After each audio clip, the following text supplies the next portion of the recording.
It was beautiful. Betty Hughes added, quote, I loved his backside. I love his backside. The residents want to bring him back, by the way. I bet they do. I mean, yeah. Girl's got some purple hair there. Yeah, she does. Yep. Granny? That is good for him. Making him laugh and have a good time. Yeah. Right. They probably don't have long, Jim. That is Trash, brought to you by our friends at Mortgage Right. Yeah, whether you're looking for your first home or your final home, our friends at Mortgage Right, they are the mortgage experts. Call them today. No cost or obligation. 205-900-7200 or mortgageright.com. Cut number 2, Tyler. It's brought to you by our friend Dr. B today. Our final sound of the day is back to Auburn beating Alabama in the weekend. By the way, if you're scoring at home, Auburn has been number 1 in the AP poll since January the 13th. They have been number 1 in the KenPom minus 1 week since November the 27th. Except for 1 week, they've been number 1 in the KenPom. Part of that is Auburn's defense, and Bruce Pearl talked about Denver Jones's contribution on defense. Denver Jones was sitting right here. I would appreciate you folks in the media. And I don't know when Denver Jones is going to in the media is going to talk about him being one of the best defensive players in college basketball. And we'll do the research for you. If you look at his matchups night in and night out, I mean, Mark Sears is one of the best players in college basketball, period. And not that he did it by himself, but he did a great job on Mark. Made his catches tough, stayed between him and the basket. How do you stay in front of Mark Sears? Hardly anybody can. Denver Jones did. And nobody talks about it. He doesn't have enough block shots, or he doesn't have enough steals. He's one of the best defenders in college basketball. He needs to be on the Naismith all-defensive team. I would encourage Coach to go watch the start of the show and see what Taylor sent out from it earlier today. I mean, it was the storyline of the game to me, was Denver Jones' defense on all Alabama's guards. He did lock down Mark Sears, but go look at the numbers. Anybody he was on was terrible on Saturday. I mean, it was a remarkable game by Denver Jones. Taylor brought this up on the basketball show that every time Alabama got within one possession, I think it was 10 times in the game, Alabama was 3 of 10 on those shots when they were within one possession. They missed 7 of those that could have put them tied or in the lead. How often on those shots was the primary defender Denver Jones? That's the Dr. B fact of the game. Hey, our man Dr. B, best in the business for more than 20 years. Women and men have turned to Dr. B for a range of cosmetic and reconstructive procedures. It's sad. When I see somebody, I'm like, damn, he needs to get in front of this. He needs to be preemptive. You can not only maintain, you can grow hair back. I'm speaking from experience. They've got that T3 new test. So easy, painless, affordable. Takes 4 seconds to perform. It's going to show you which medicines and compounds will specifically work for your hair loss. Over 10 categories of agents they can use, knowing they will work for you. They will custom compound these agents for you in pill or topical forms. You pick and choose which agents you want. Men and women both. Ordering Hims other products online. Don't even know if they work. Stop wasting your money and critical time while you're losing your hair on treatments that aren't working for you. Come see Dr. B. Find out what will work for you. T3hair.net. Call 205-319-0316 and tell them the next round suits you. Monty is back. Virginia Tech has hired Philip Montgomery as the offensive coordinator with the Stallions. Last year was with Hugh Freeze, his first year down there. So Monty is back. He's going to be the OC at Virginia Tech. One-time Tulsa head coach. That's right. One-time Auburn offensive coordinator. Looked like Neil Brown was going to get that job for a second, and then something happened on the way to the altar there with them. So yeah, I wonder what happens to Neil Brown. The guy's a well-respected offensive coach, though it didn't work out at West Virginia. Sit out a year and recalibrate. Yeah. He'll be fine. Enjoy that buyout. Yeah, why not? All right, that's our show today, reacting to the Auburn-Alabama game. If you need more from that, the basketball show is out there. Don't forget Bama and Bourbon again later this week. Another episode that had more than just Alabama and Auburn talk in it about basketball. You can always go back and check that out on all of our platforms. And don't forget the new Meltdown is today at 2 o'clock Central Time. Until next time, God bless you and God bless America.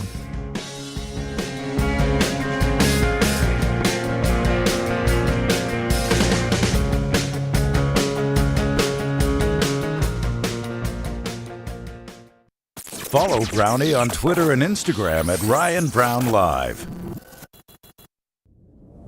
Jim Dunaway, Lance Taylor, Ryan Brown, live from the Birmingham Racecourse Casino Studios. The next round. presented by Bud Light, is on now. We got one NFL team that's doing something that's out of the character for them. We'll talk about that coming up later in the show as we get to NFL free agency. A lot of basketball to get to. That's coming up. The SEC cranks back midweek tonight. Last night, Cooper Flagg was his usual self. We'll debate Flagg and Broome as we've done for a couple of months now. Interesting Reddit topic that we'll get to in this first segment in a second. But the AP poll out yesterday in Auburn, which has been number one since January the 12th or 13th, somewhere around there, staying number one as you expect after the 1-2 battle with 59 of the 60 first-place votes. Here comes Florida, jumping up to number 2 with 1 first-place vote. Duke is 3, Alabama 4, Houston 5. Other SEC teams, Tennessee and A&M at 6 and 7. Down through the list, Missouri's in at 15, Kentucky's in at 17, State's in at 21, Ole Miss is in at 24 there on the AP poll. No surprise, Auburn is the dominant number 1. Florida at 2 there.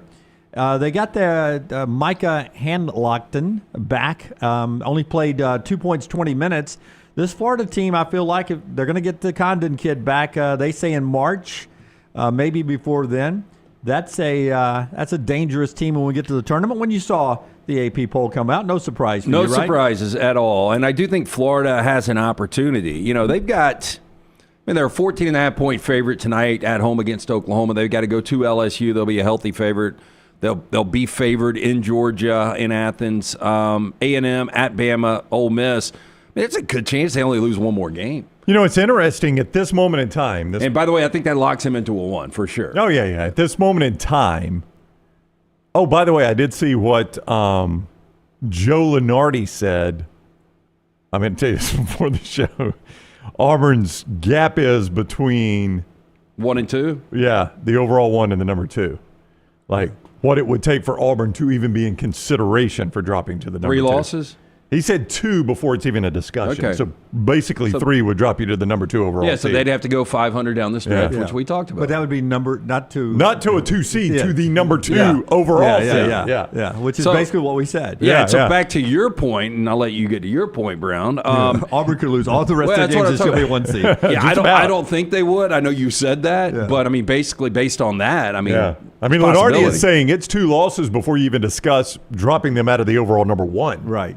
Which they're not going to lose. I really don't think they're going to lose 2 more games, not in the regular season. Yeah. So and then as we know, the tournament is not going to impact it one way or the other. Yeah, 3 and the other teams winning all of theirs. Yeah, maybe before they're even the second overall number 1. See, that's the thing. Alabama and Auburn, Florida, maybe Tennessee. I mean, probably 3 of those 4 teams. Probably all 4, honestly. You got to stop. We got to stop on this Tennessee thing. But I understand. But I understand the metrics and everything. Yeah, we got to stop. I'm with you 100%. Team. I don't trust them, but I may not have them getting out of the first weekend. I may die on the Tennessee hill this year. I don't trust them, but you can see your boy Lunardi right there does. Hey, this will be the year though. Rick Barnes makes a run because they look so because so many cracks. Well, it's for the first time, it's like inconsistencies in season, but they're still really good. What they've only got 4 losses.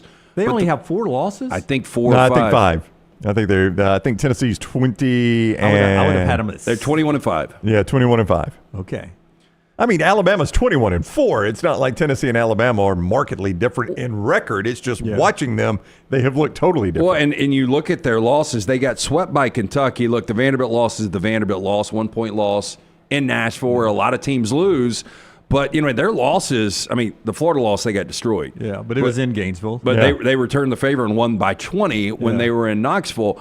But you've got the Vanderbilt loss, Florida loss, Auburn loss, and 2 Kentucky losses. Those are really, really good losses. Yeah, They're all quad 1 losses. Yeah, no, it's really good. I don't know. They just haven't looked the same. I usually like to pick a team I die on that hill with. And Tennessee's not that team. Usually, like Auburn that was the one I was going to die on last year. Maybe you did. You took a headshot quickly. Yes, you died in a hurry. I may Tennessee not going as deep as you guys. That may be the hill I die on. I'm marking it down now. And see. All I was going to say earlier before I got into what Auburn would have to do to keep the overall 1, everything other than apparently the NCAA selection committee who spoke Saturday, and all the bracketologists who are just going off, what the NCAA selection committee has basically shown them over the years, likes Florida more than Alabama right now. At this moment in time, I'm talking about this day, that obviously this can change, and it has been different before now. But right now, everything like the net has Florida better, Ken Pom has Florida better, almost all the analytics have Florida better. But the human eye is looking at it, and the polls have Florida better, but the human eye is looking at it on the selection committee saying, well, we think Alabama's still the better of the two teams. Yeah. Lenardi has them number 2. That's right. The second number 1 seed still. Yeah. He did not change that after the Auburn loss. I don't feel great that Alabama is better than Florida. I probably would lean neutral court Florida right now. Well, depending on Condon. Yeah, well, Condon coming back, which they say he's going to, is huge. Will he be back for that contest? Probably with Alabama. It's hard for me to get, last time I saw him play, it was in Nashville last year, and it was a dominating performance from the Florida Gators.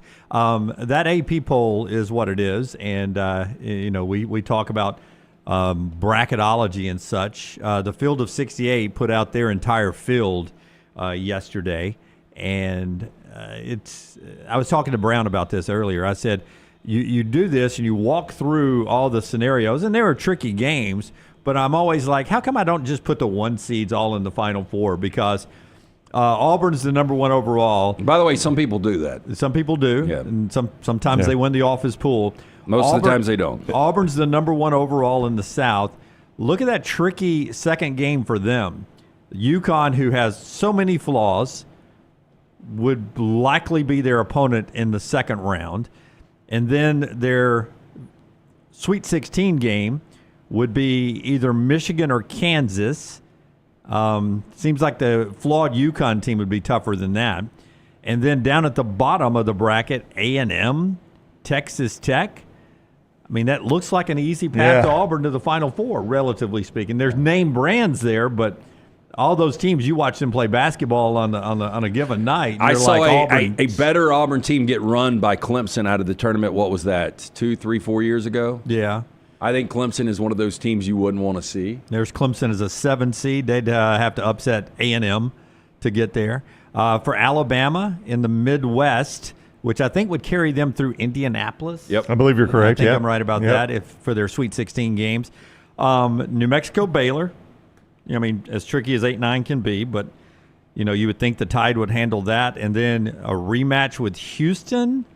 Next would be St. John's, UCLA. There's where it would get tricky, right? Bama, St. John's. You got Rick Pitino. I tell you what, that would be a fun style of basketball to watch for those two playing. Yeah. And then Houston, Wisconsin, down at the bottom. A lot of SEC teams at the bottom. I don't think Alabama would mind facing Houston if it came down to that for a trip to the Final Four. That has been a game the Crimson Tide has done well in. They have got at least 3 straight against Houston under Nate Oates. I'm trying to remember if there was one before. I think it's 3. I know it's 3 straight, but I'm trying to remember if there was one before that I'm missing. But they have beaten Houston in Tuscaloosa, in Houston, and neutral site, and Las Vegas. Yeah, yep.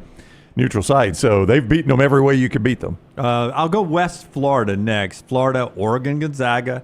I mean, Florida should beat them, but it's a tricky game. Yeah. And then you would get Michigan State or Missouri. Florida would take that. And then your big Elite Eight game would be Iowa State, who could be good, Kentucky. I mean, I like Florida's path there. And then Duke, to me, has the more trickier of the 4 ones, according to the Field of 68.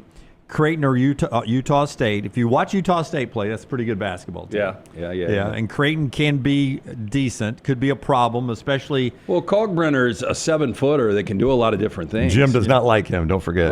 Jim labeled him. What did you label Kalkbrenner? Soft. Okay. Malik Brown, unless he's in the room. He's a white 7-footer. I know, he's soft. Malik Brown injured last night, shoulder for Duke, and it'll be interesting to see his prognosis because he's their big guy inside. That could impact Duke going all the way.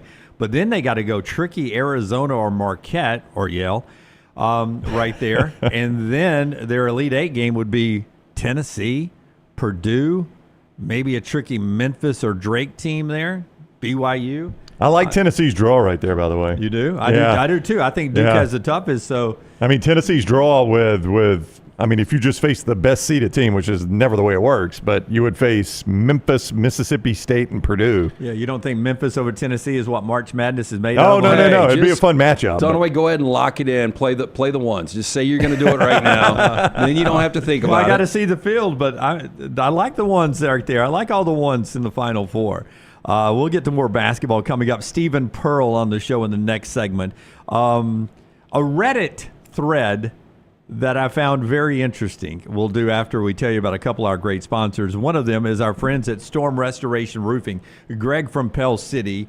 Listen, your roof is the most important part of your house, right? Because without a roof, what kind of home do you end up having, right? You basically, it's open air. So you end up with a bad roof, you got a bad home. Leads to thousands and thousands of dollars worth of trouble. Greg wants to get on your roof right now and give you a free, no-cost roof inspection. I looked out at my neighbor's roof yesterday afternoon because it was such a pretty afternoon. I looked out the window. Maggie and I were about to go for a walk with the dogs, and I was like, man, that wind got a few shingles off his roof the other night. Maybe you didn't notice that on your roof. Maybe you don't have a nosy neighbor like me to tell you, hey, you got some loose shingles up there. Let Greg be your nosy neighbor. Let him get on your roof for free. 205-542-3531, 205-542-3531, or Greg from Pell City on Facebook. A-plus rated with the Better Business Bureau, locally owned. Also, he'll give you some great information about the changing landscape of your insurance when it comes to your older roof. Let him help you out. 205-542-3531. Also, our friends at MyBookie. All right, so let's take a look at some of the point spreads for tonight's SEC games. We were just talking about how good Florida is. They are a 2-touchdown home favorite over the Oklahoma Sooners. One of the biggest point spreads we've seen in the SEC this year. It's a massive number. Yeah, Florida a 14-point favorite over the Oklahoma Sooners. Mississippi State is playing host to Texas A&M. That line just moved as I was about to give it to you. Mississippi State a 2-point home favorite over Texas A&M, so a tough spot for the Aggies there. And then the game for the bottom of the barrel in the SEC, LSU is a 2.5-point favorite over South Carolina. Tough ticket right there. Can't wait to stay up and watch LSU and South Carolina late night tonight. Can I just say that I wish the TV folks had realized what we were going to have happening in the SEC this year and would have put Auburn and Alabama on different nights more often. Yeah. Little T and I, we do these post-game shows, and I can't tell you how many times Alabama and Auburn have played at the same time or back-to-back, and in the midweek games, it seems like they played on the same night, Tuesday or Wednesday, every week except for one, it feels like. Well, as Zach is pointing out in the MyBookie.ag chat room, as I tell you about MyBookie.ag, glad the primetime game tonight is LSU and whoever, Alabama and Auburn play again at the same time. I mean, to your point, we got LSU, South Carolina. Is that on ESPN? That's not on ESPN, is it? That's got to be SEC Network. I think it's SEC Network. It's SEC Network. Yeah. I mean, but still, these two teams are top 4 or 5 teams all season long. You play them different nights. Don't you love that we've got trivia with 2 8 o'clock games? I know. That'll be awesome. Here's the problem. Here's the freaking problem. I didn't think about it We plan out the tip times and everything way in advance. Yep. For college basketball. We need to do it like football and wait till like 12 days out. Yeah, do you remember when CBS used to have that standalone SEC game every Saturday? We'd have a 6-day window or something? No. They would do it preseason. Like you'd be like, Texas A&M and South Carolina are playing in basketball. February. Yeah, basketball. Yeah. I was talking about basketball. basketball. They'd have that standalone SEC game every week. When they'd start firing up Sparknuckle and the crew that's gonna talk to us through March Madness. Ian Eagle and Jim Sparknuckle. Have to drag those guys out. Hey, you guys do that Texas A&M South Carolina game at 11 o'clock. Somebody's got to shake the rust off. All right, MyBookie.ag, by the way, is where you play all those games that I gave you. MyBookie.ag. In the sports book, the code next round gets you a 50% bonus of your initial deposit. 50% deposit bonus when you make your initial deposit. That's what code next round, and it's up to $1,000. So that's good money for you right there at MyBookie.ag. But many of you are like, man, I really want to dive into that casino. So we reached out to MyBookie. They were like, we'd love to have them in the casino. In fact, as introductory to the casino, how about a 300% bonus up to $2,000? So you make your initial deposit for the casino. They'll give you a 300% bonus up to $2,000 when you use code TNR Casino. MyBookie.ag, code next round for the sportsbook, code TNR Casino for the casino at MyBookie.ag. Okay, Forrester on the fly here. Can you pull me up an Auburn football and an Alabama football schedule? Auburn first, whenever you can pull that up. I know you have those on a thumbnail there probably or whatever. Handy dandy. Yeah, an easy link here. Here's the Auburn schedule. Tell me, I'm going to just give you the highlights. At Baylor, they're at Oklahoma, at Texas A&M, home to Georgia, Missouri, Arkansas, Kentucky, Vandy, and Alabama.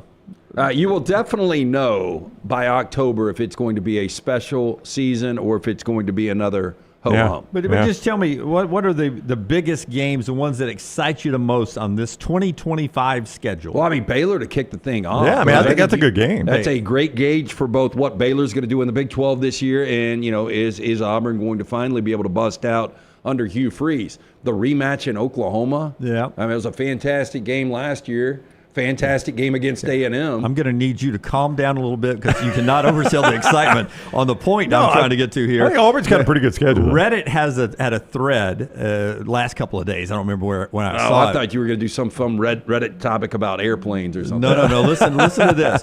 So their thing was your college football team's schedule better in 2025 or 100 years ago in 1925? And I was like, huh.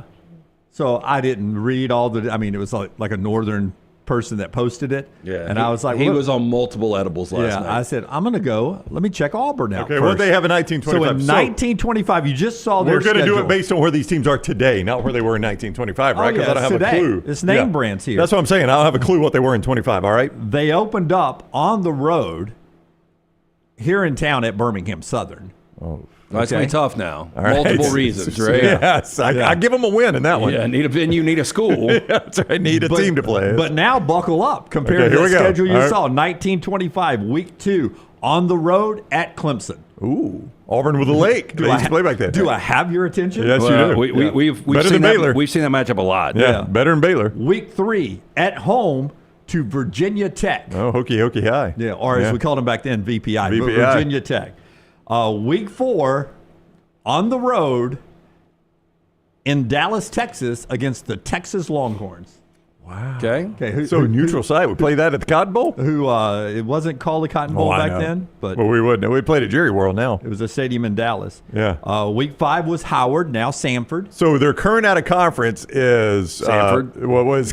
The big ones. Yeah. Clemson, Virginia Tech, and Texas. That's pretty good out of conference. At Clemson, home to Virginia Tech, and neutral site, technically Dallas with Texas. Then Samford, Howard. Yeah. Then you're in Montgomery against Tulane. By the way, Texas is a conference game. Well, that's true. Thank you, Lance. I continue to get confused. I've noticed Auburn did not play a lot of games in Auburn back then. Yeah. Tulane in Montgomery. Then Georgia in Columbus, Georgia. Mm-hmm. Yeah. Do you think the Georgia people bitched then? Yeah. We got to go to Jacksonville and play Florida, and now we got to go to Columbus. That's basically Auburn. Columbus to play Georgia. Which games have they played at Jordan-Hare? The Virginia Tech game? I'm not sure it was called Jordan-Hare then. They played Virginia Tech and Howard. Okay. And in Auburn. That'll be the only ones they played in Auburn. Wow. Montgomery, Columbus, Georgia. They played Vanderbilt here in Birmingham at Rickwood Field. Boy, you never knew where the game was, did you? I definitely think their 1925 schedule is more manageable. Yeah. And then they were at Georgia Tech. They were 5-3. Oh, was this where we were in the Iron Bowl? The Iron Bowl Cold Iron War Bowl wasn't played. Is the Cold War? Yeah, 5-3-1. They lost to Texas and Dallas. They lost to Tulane and Montgomery. They lost to Georgia and Columbus. They tied Georgia Tech at Grant Field. It's just wild how many places they played that year. Yeah, that is crazy. And how many trains they had to take. How many trains they had to take to get to a game. But I sort of like Auburn's 1925 schedule better. Give me Alabama's in 2025. Florida State on the road. You got Wisconsin, not bad. Georgia, it's a big game. Tennessee's a rivalry game. There's LSU. Auburn at the end on the road. That's fun. 1925 Alabama, if you've ever seen my tattoo, you know that was a national championship claimed for Alabama. Was it one that was stolen away, though? Did they get the trophy on this one? They didn't. There was only, I think, one bowl game back then. The Rose Bowl? And Alabama played that. But here we go. Was that the Rose Bowl, though? No joke? Yeah, it was. Okay. Union in Tennessee, they opened up. That's a win. Excuse me, it was home. It was Union of Tennessee, but it was at home. In Tuscaloosa? Okay. Then they made Birmingham Southern drive down and make that 50-minute drive. By God, we are not playing them in For Birmingham. Union, I think there's only a 2-night minimum on the hotels. Right? At the Alamite. Union and BSC at home. On the road at LSU, where the records show a record crowd of 8,000 fans on hand in Baton It wasn't Rouge. exactly Death Valley back then, was it? Then they played Sewanee at Rickwood Now, Field. that was a power back then. Yeah. Sewanee was. Hey, At so Rickwood. did people wear wool suits to Oh, yeah. football games I back think in so. August? I bet Yeah. they In did. September? I You bet know they how did. hot that must have been? Then they were at Georgia Tech. Do you think we just got used to being that hot back then? Because there was no central I AC. get it, and Yeah. I wouldn't think there would be any ice back then, as far as like the way you serve it now. Well, no, Because the you- ice came in big blocks. That's right. You had Yeah. to, The guy that delivered you it. had to like literally ice pick it. So there's no way they're ice picking it for 8,000 people. But yeah, I mean, but what were the concessions at the game? I mean, they didn't have soft drinks back then. I bet it was BYOB. Yeah, it probably was. Yeah. I bet you just brought a little flask. You think maybe a cooler of tap water? Yeah. It may have been just all men in the crowd. Women may not have been Yeah. allowed to go to the game. There was probably a water fountain out by the bathroom. Yeah, You know, there's they a just lined up. cheerleader running around, right? yeah. All right, so they got entertainment purposes. Only. they got Georgia Tech. Where was that? In Tuscaloosa? At Georgia Tech. No, That it was was at Grant Field. Grant Field. Oh, they got Bama and Auburn at Grant Field Yep. that year. What a It good was season big. ticket for It them. was. It was. Yeah. Yellow Jacket Pride was That's right. really high. They were Was the varsity around in 1925? I'll check it, but I think they were. That's going to be close. I bet it was a purer product back then. Yeah. Would you guys agree? I don't like the varsity slander that this show gives. I like the varsity. Hey, what's surprising is you're never hung over and you like the varsity. Like the varsity's good for a hungover morning. Is it? But the product ain't that good. I'm good with the varsity. You don't like the frozen orange? Ah, the Yeah. frosted orange is terrific. Frosted Delicious. orange. Yeah. It is, but I mean, Admission, how, I've never had it.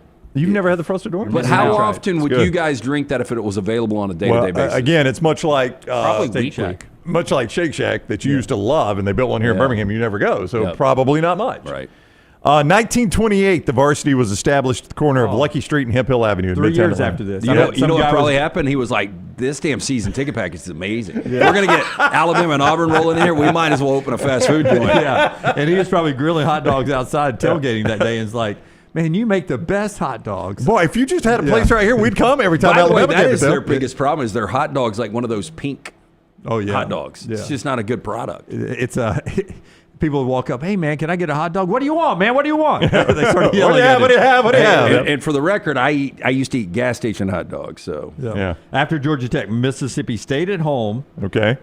Kentucky at Rickwood, wow, that's a one-off. Florida in Montgomery, Georgia at Rickwood, and then Washington in the Rose Bowl. Well, I tell you what, Rickwood Field used to get some games. Yeah, man. it did. Yeah. I mean, they had 3 Alabama games and 1 Auburn game And in, freaking like- in 1925. Willie Mays roaming the outfield in the offseason. What was the Alabama was capacity there? 10-0. Any idea what the capacity at Rickwood was for football? I think it's the same exact capacity as right now. Which would be 11,000 seats. Because I bet they didn't drag in any temp seats then. You just crammed a football field onto a baseball field back And you then. probably had people standing out there. So I bet it was 14,000 compared to 7,000 is what they had in Tuscaloosa, 8,000 in Baton Rouge. It was probably the biggest stadium in the state for sure. Well, it sounds like it. Definitely because the they're oldest. playing all those games Yeah. there. But 1925, I actually like Auburn's schedule better in 1925. Alabama, manageable national championship year in 1925. One more thing in this opening segment after we remind you about the lock every day, lanceslock.com. Last night in basketball, you had Arizona gutting it out on the road in Waco, 74-67. Cooper Flagg and another boring Duke beat down of Virginia last night. And Utah, Kansas State has come back to earth. Utah beat Yep. Kansas State last night. Yep, 2-1 to start the week for you guys at lanceslock.com. Our free play was Arizona over Baylor. Jump on board and win with us. 6 college hoops plays up and available today. Always brought to you by our friends at Hemp Hill Services. Trust the name Birmingham has trusted since 1954. For all of your plumbing, heating, and cooling issues, any of these arise at your home or business, they are ready to serve you. Hard to stop a train. Call Adam, Chad, Andrew, the guys there. Tell them the next round sent you. For more information, hemphillservices.com. That Duke schedule is just so hard to watch. I mean, I had on, not that I was paying attention, but on the side TV during the Auburn-Alabama game, Duke-Stanford, and they're winning that game by like 40. Yep.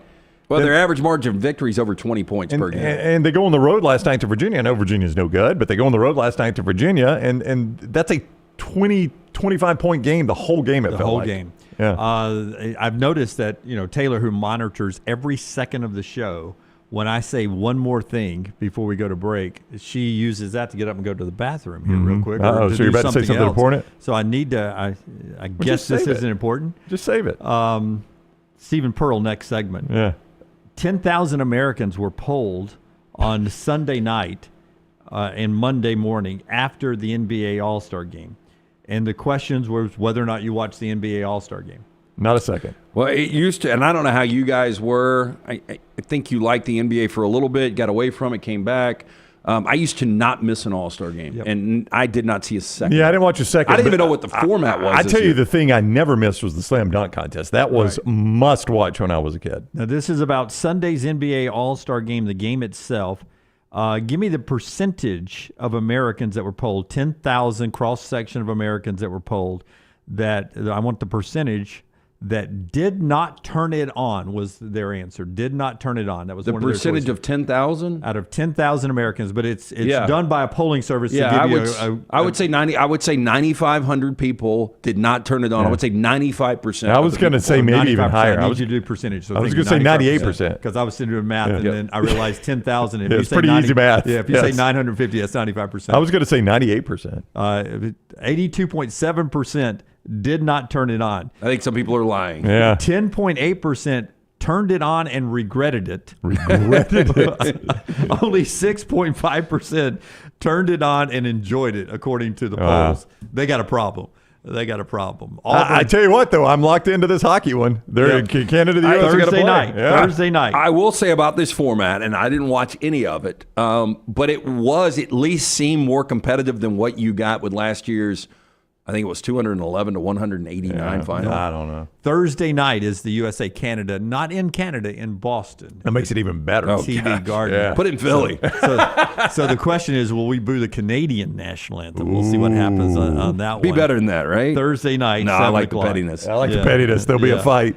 That's happening Thursday night on main ESPN. Stephen Pearl joins us in the next segment. New Life Art is there for great moments in Alabama sports history, if you want to check that out. Daniel A. Moore's painted a lot of them, including that one, the most recent, The Legend, tribute to Coach Nick Saban's 6 national championships. Use the promo code TNR to get a discount there on all the stuff you get right there at right there at DanielMooreArt.com. DanielMooreArt.com. Check it out online. The Legend, Nick Saban, 6 championships. You can pick it up there and other great works. DanielMooreArt.com.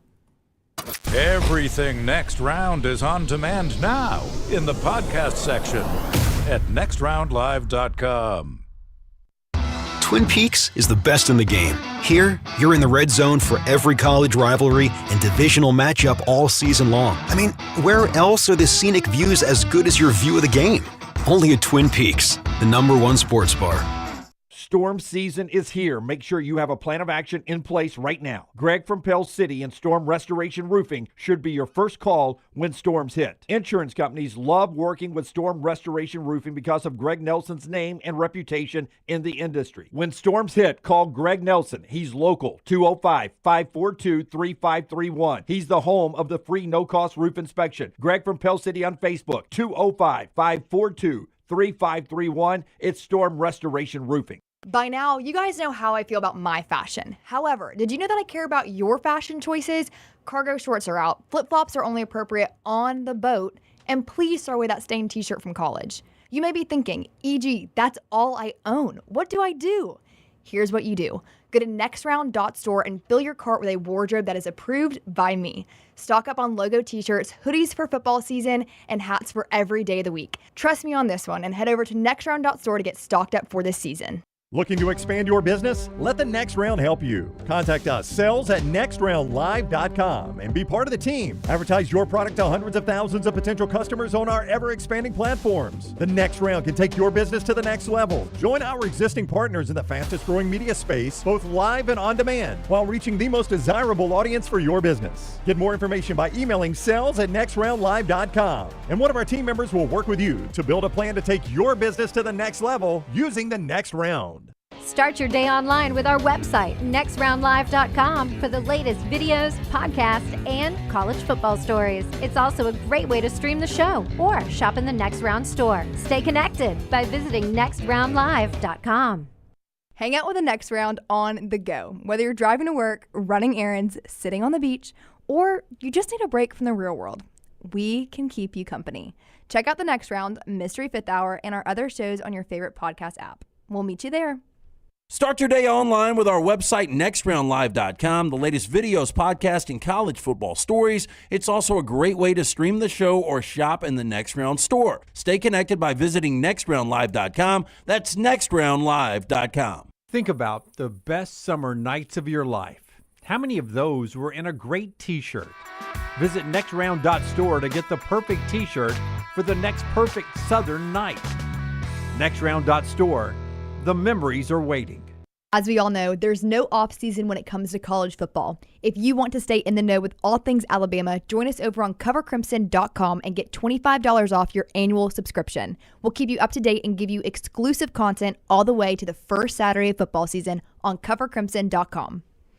All right, Auburn fans, I want you to become a member of thebarnauburn.com and join in on the fun. Whether it's recruiting discussions, off-season chatter, or the latest Auburn athletics news, we've got it all. Get $25 off your annual subscription when you sign up for your account at thebarnauburn.com today. War Eagle.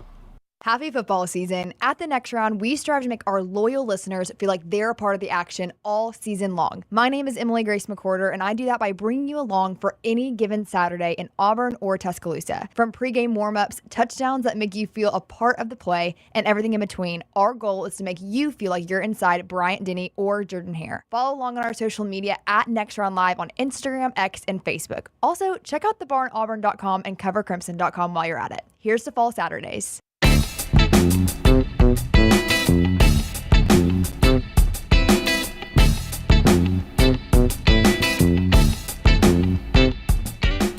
All right, we're about to talk to Stephen Pearl as we get ready for another week of SEC basketball.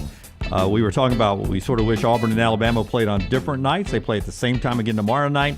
But the big one tonight is number 7 Texas A&M at number 21 Mississippi State, 6 o'clock on the SEC Network. Oklahoma still in all projections of the big field. They're on the road at number 2 Florida, 6 o'clock ESPN2. Those are the big SEC games tonight. Auburn gets a desperate Arkansas team coming up next.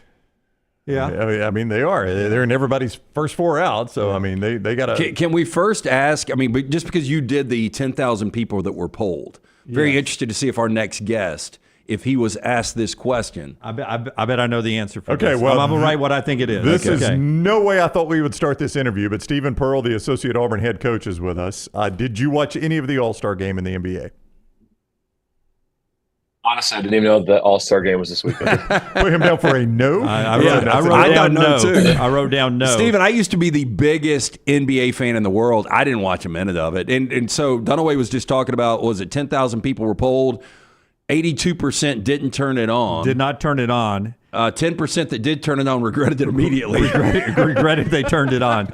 Only 6 people turned it on and liked it. But I knew you would say no because coming off the win on Saturday, on a Sunday, I imagine a little family time, and then you're back into watching tape on Sunday, getting ready for Monday practice, Tuesday, and then another game on Wednesday. Do you watch tape on Sunday after the game? Yeah, so bus ride home, I'll watch the game. So just to get it out of your system, and then on Sunday do more of a deeper dive. And what we try and do is we do an offensive and a defensive teaching tape after every game. And depending how much time we have in between games, it could be a little bit more extensive, a little bit longer, or it could be a little shorter and sweeter.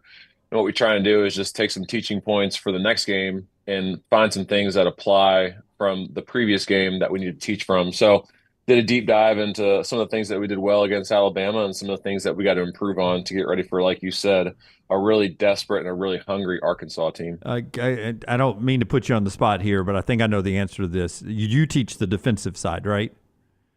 Yeah, I do the defensive tapes, and then Coach Burgermaster does the offensive side of things. Defense looked pretty good Saturday.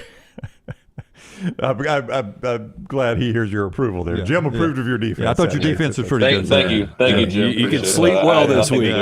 Hey, just thank God. Close the laptop. You got to figure it out if Jim approves of it. I mean, I just felt weird saying, man, Auburn's defense won the game, but I'm looking at Alabama scored 85, and by a scoreboard you go 85 is a lot of points. But I was like, I don't know how many easy buckets Alabama had. I don't know if they had one. Well, I thought Stevens' defense only turned them over 7 times. yeah.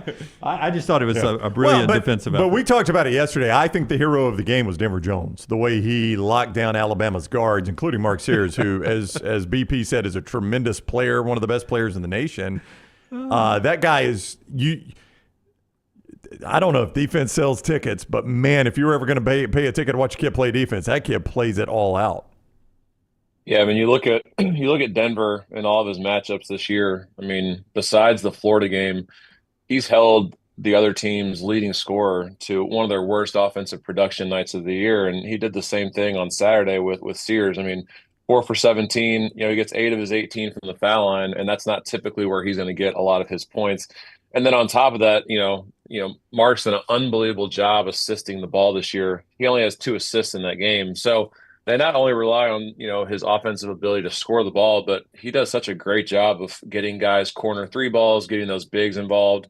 And for Alabama to only have 8 assists, that's a huge difference in the game, to make them have to make one-on-one plays. And, they're one of the best offensive teams in the country. They average, close to 90 points a game.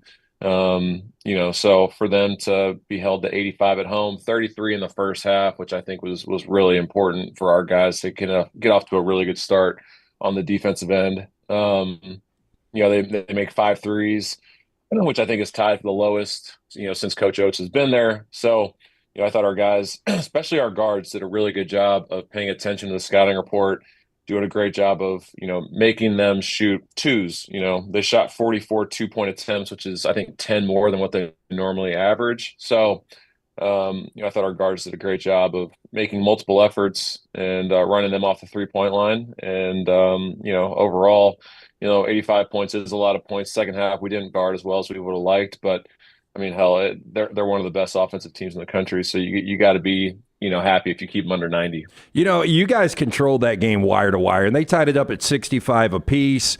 But Tahad Pettiford, the transition 3, I mean, how big was that moment? And then a little bit later, the kiss off the top of the glass and the foul. Yeah, I mean, I think there was obviously 3 big moments. I think they had 3 or 4 possessions in the game where they had an opportunity to take the lead out of a 79 possession game. So, I thought our guys, we had 3 different runs of 7-0, 7-0, 9-0 in the second half. And those were all after Alabama made big runs, which we were expecting them to. We knew that it wasn't going to be a double digit game. Like we just knew that it was going to be a tight game, and we just had to respond to their runs.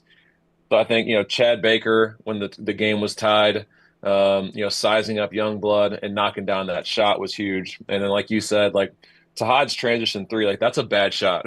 But Tahad is a tough shot maker. And the reason why it's a bad shot is there's no rebounding position. There was no one on the backside to rebound it if he missed it. But, Tahad's just a fearless basketball player, and that's a good shot for him. And, we had, as soon as he shot it, we had all the confidence in the world that he was going to knock it down. And like you said, hit a really tough layup, which should have been a foul. Cliff, kind of runs through him right there. That should have been and 1. So an unbelievably tough finish over a great defender. I mean, just a couple really big possessions after Alabama made their run to kind of get the momentum back on our side. And, I thought Chad and Tahad both answered, some really big runs there in the second half. Each coaching staff knew win or lose, you were going to have either there was going to be different. The emotions were so big, the national attention was so big. Each coaching staff, winner and loser, was going to have some work to do mentally on for the next game. So after practice yesterday, you have a very mature team. What was it like coming off that big win, back to work, focusing on Arkansas? Because there's no, as Seth Greenberg said on our show yesterday, no rocking chair game in the SEC. Talk to me about the maturity of the level, how your guys are handling such a big win. I mean, it's on to the next one for them. And I think Johni spoke to it after the game. Obviously, they were happy that they won the game because that may have been the second best win in all of college basketball the entire season on Saturday. Just to be able to win at Alabama with the year that they're having was an incredible feat for our guys. So they were obviously happy about the win. everybody was happy on Sunday, but then it was back to getting ready for a really good Arkansas team and one of the most talented teams in our league. And, they had the same, it's a different team, but like Cal's team had the same type of desperation when they came into Neville last year with Kentucky, and they beat our ass. I mean, they played harder than we did. They defended. They made big shots. They controlled the game. So, I mean, we just told our guys, listen, like, the level of desperation these guys are going to come in here with is going to be similar to what Florida had, a few weeks ago. And if we don't rise to that level, we're going to get beat. So, the Alabama win means nothing if you don't follow it up with a win on Wednesday night against Arkansas. So that's what our mindset is moving forward. Every game, obviously is important as far as seeding goes, as far as winning a championship goes, and as far as just trying to find ways to continue to grow and get better. So, the message was received, and, I think our guys are locked in and ready for the next challenge. Auburn Associate Head Coach Stephen Pearl is with us on the JohnstonRVCenter.com hotline. If you were able just to ignore jerseys, does Cal's Arkansas team look just like what he was doing at Kentucky? Yeah, I mean, it's a little different makeup because it's not as many young kids. He's got more transfers on this roster, which is similar to, a couple of teams he's had over the past few years. But as far as the talent goes, I mean, you look up and down that roster and, there's NBA potential, with a lot of those guys. Adu Thiero came in here last year and punked us. Ivisic is one of the best offensive bigs in the league right now. DJ Wagner is one of the best on-ball defenders in addition to Denver Jones. In our conference, even in the country. Nelly Davis, the transfer from FAU, who went all the way to a Final Four, is playing as good a basketball as he's played all year. Carter Knox, a freshman, Billy Richmond, a freshman, are both guys that are playing well. Oh, and not to mention, you had two of the best big transfers out of the SEC with Adu and Brazil. So, I mean, you look up and down that roster, there's just so many good options and so many good players. And, you can kind of see when they really get it going, how good and how capable they are. To go into Rupp Arena and beat a good Kentucky team, they were down 22, I think, to Alabama late in that game and had a few opportunities to tie the game late. So just speaks to their depth and their talent, and they're playing well right now. And, Cal said it after his presser against Texas A&M, that they have to win this game. So that's the mindset that they're going to have coming into this game. We got to respond to it. You may know this, and there may be an obvious answer I'm not thinking of. Would you guess this is the coach you guys have faced the most in Coach's lifetime? I mean, you guys have been going against Cal for quite a while now. Yeah, I mean, from the Tennessee days to now, for sure. Just because, I mean, Cal was the longest tenured coach in the SEC before he left Kentucky to go to Arkansas, and now it's BP. So yeah, from their time at Tennessee when he was at Memphis, and then also at Kentucky, to our times at Auburn against Kentucky, and now to Arkansas. That's definitely the one coach that obviously we faced the most over the years, and every night it's a battle. Every time we get we face up against each other, and I expect tomorrow to be no different. Fans and media always have good ideas, Stephen. Johni Broome, really good game with 19 and 14. And you don't want to be assumptive you guys are going to win Arkansas, Georgia, just because it's in Neville and you'll be double-digit favorites. But there's a lot of people out there, Johni doesn't look 100%. Maybe he should sit the next couple of games and get 100%. I'm sure you guys have heard it. Where do you think Johni is health-wise right now? I mean, he said it before the Alabama game that his ankle felt as good as it's felt since the injury, but I still don't think he's, at 100% right now. I still think that, he's still getting comfortable on that thing on the defensive side of things, especially just being able to push off it and elevate off it. So is there a discussion to possibly sit him?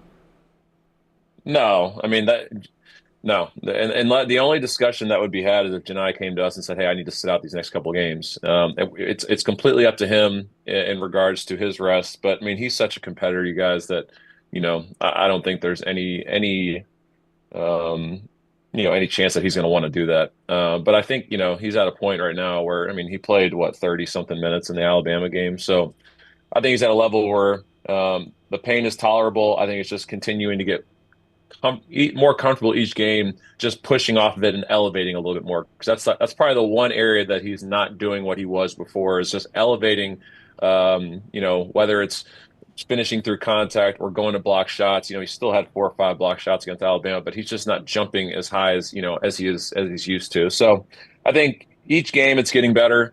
So I would anticipate as the year goes on, as he continues to rehab it and treat it, he'll continue to, get as close to 100% as he possibly can. It is 1 week from today. You'll be jumping on a plane heading to your first round location for the NCAA tournament. Still 3 weeks of the SEC season left.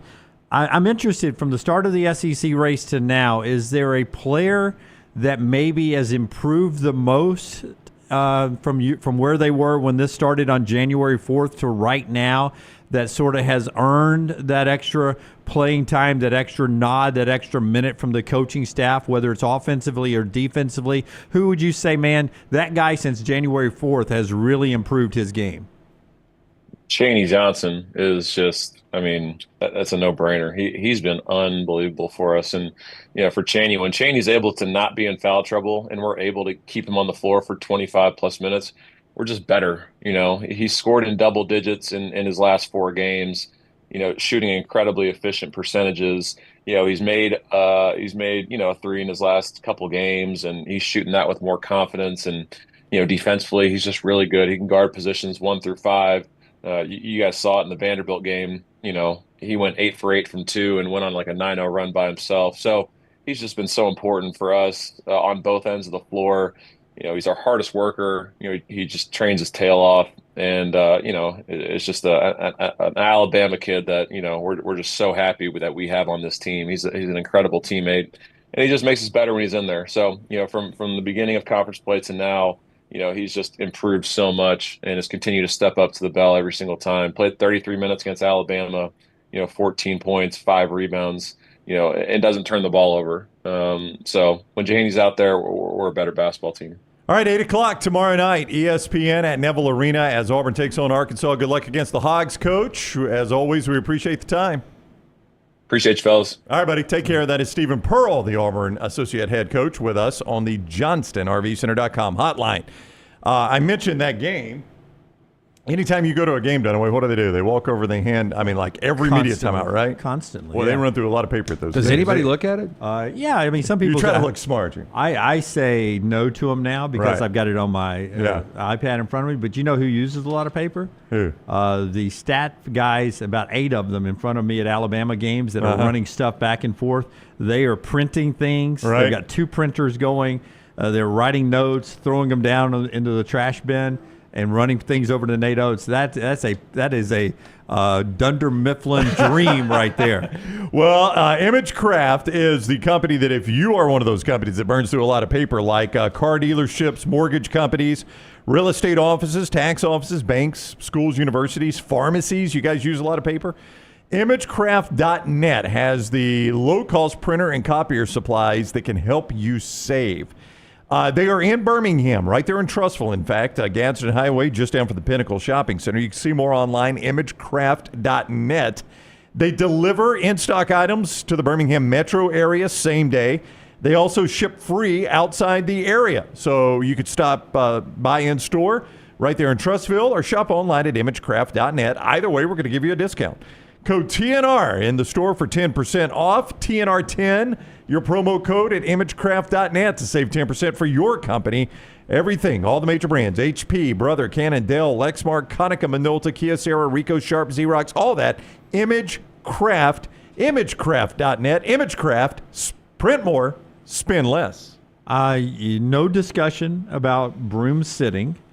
We talked about Duke's lack of schedule. They're playing the schedule that's in front of them, but they are just 20-point wins every night. So the Cooper Flagg Johni Broome discussion for National Player of the Year is up, and I'm wondering, Taylor's put together a graphic, I just wonder if you should consider in this discussion, LT and Brownie, the competition that the guys are playing. Right now, Flagg averaging 19.7 a game, Broome 18.1. Broome's got him in the rebounding numbers. Assist is practically even. Blocks 1 ahead for Broome. Steals per game is right there with Cooper Flagg, basically 1 ahead of Broome there, so that balances out the blocks.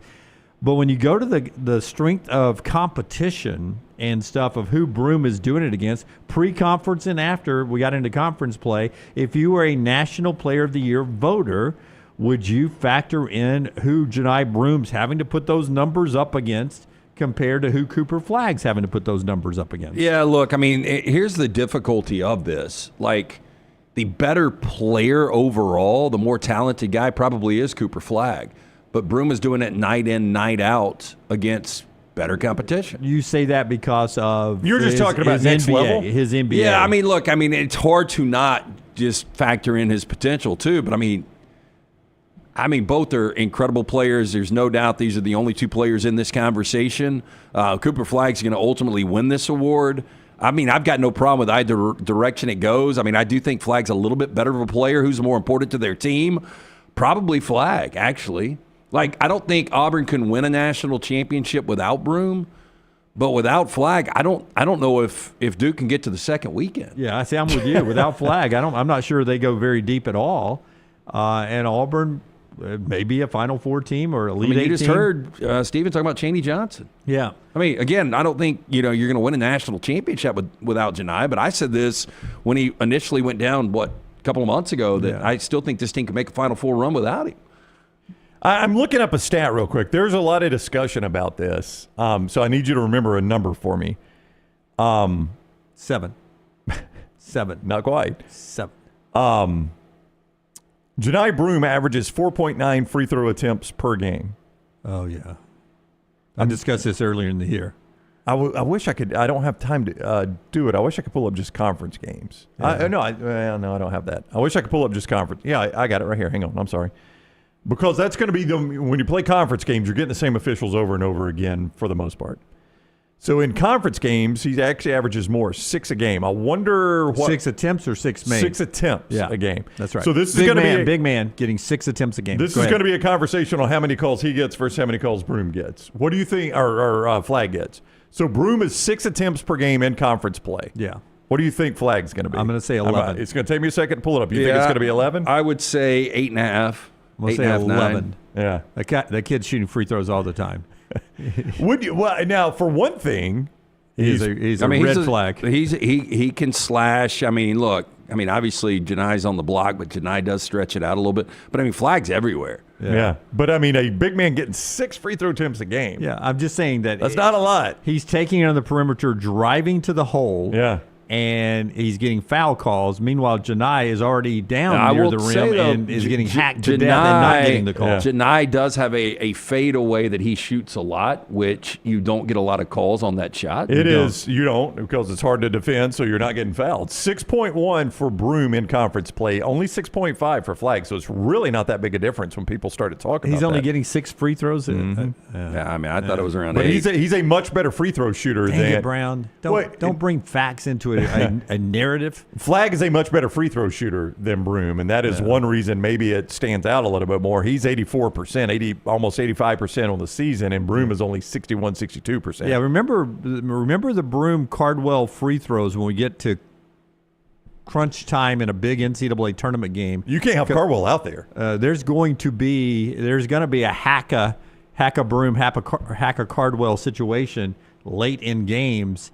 If somebody's got a deep enough bench to do that. You could tell Cardwell has zero confidence, dude. I mean, poor kid. Now. I mean, he stands there at the stripe. He's got his eyes closed. He's taking deep breaths. I mean, it's rough to watch. Say a prayer for. Yeah. Basketball continues tonight. Viewing menu every day on the show brought to you by our friends at Michelson Laser Vision. LT, tell us about Michelson. Yeah, one of the best decisions I made while we were doing terrestrial radio was going to see Dr. Mark Michelson, a true pioneer in the LASIK industry. I had the 2200 vision. I was legally blind without the aid of contacts. After the procedure, which only took 12 minutes for both eyes, 2015 vision, better than 2020. 205-969-8100. Ask for Amy. Tell her the next round sent you. They're going to hook you up with a hassle-free consultation. 0 to lose to find out if LASIK is right for you. For more information, michelsonlaservision.com. All right, not a whole lot in new releases. It's been kind of dead. But on Prime, you've got a new stand-up special from George Lopez called Muy Católico.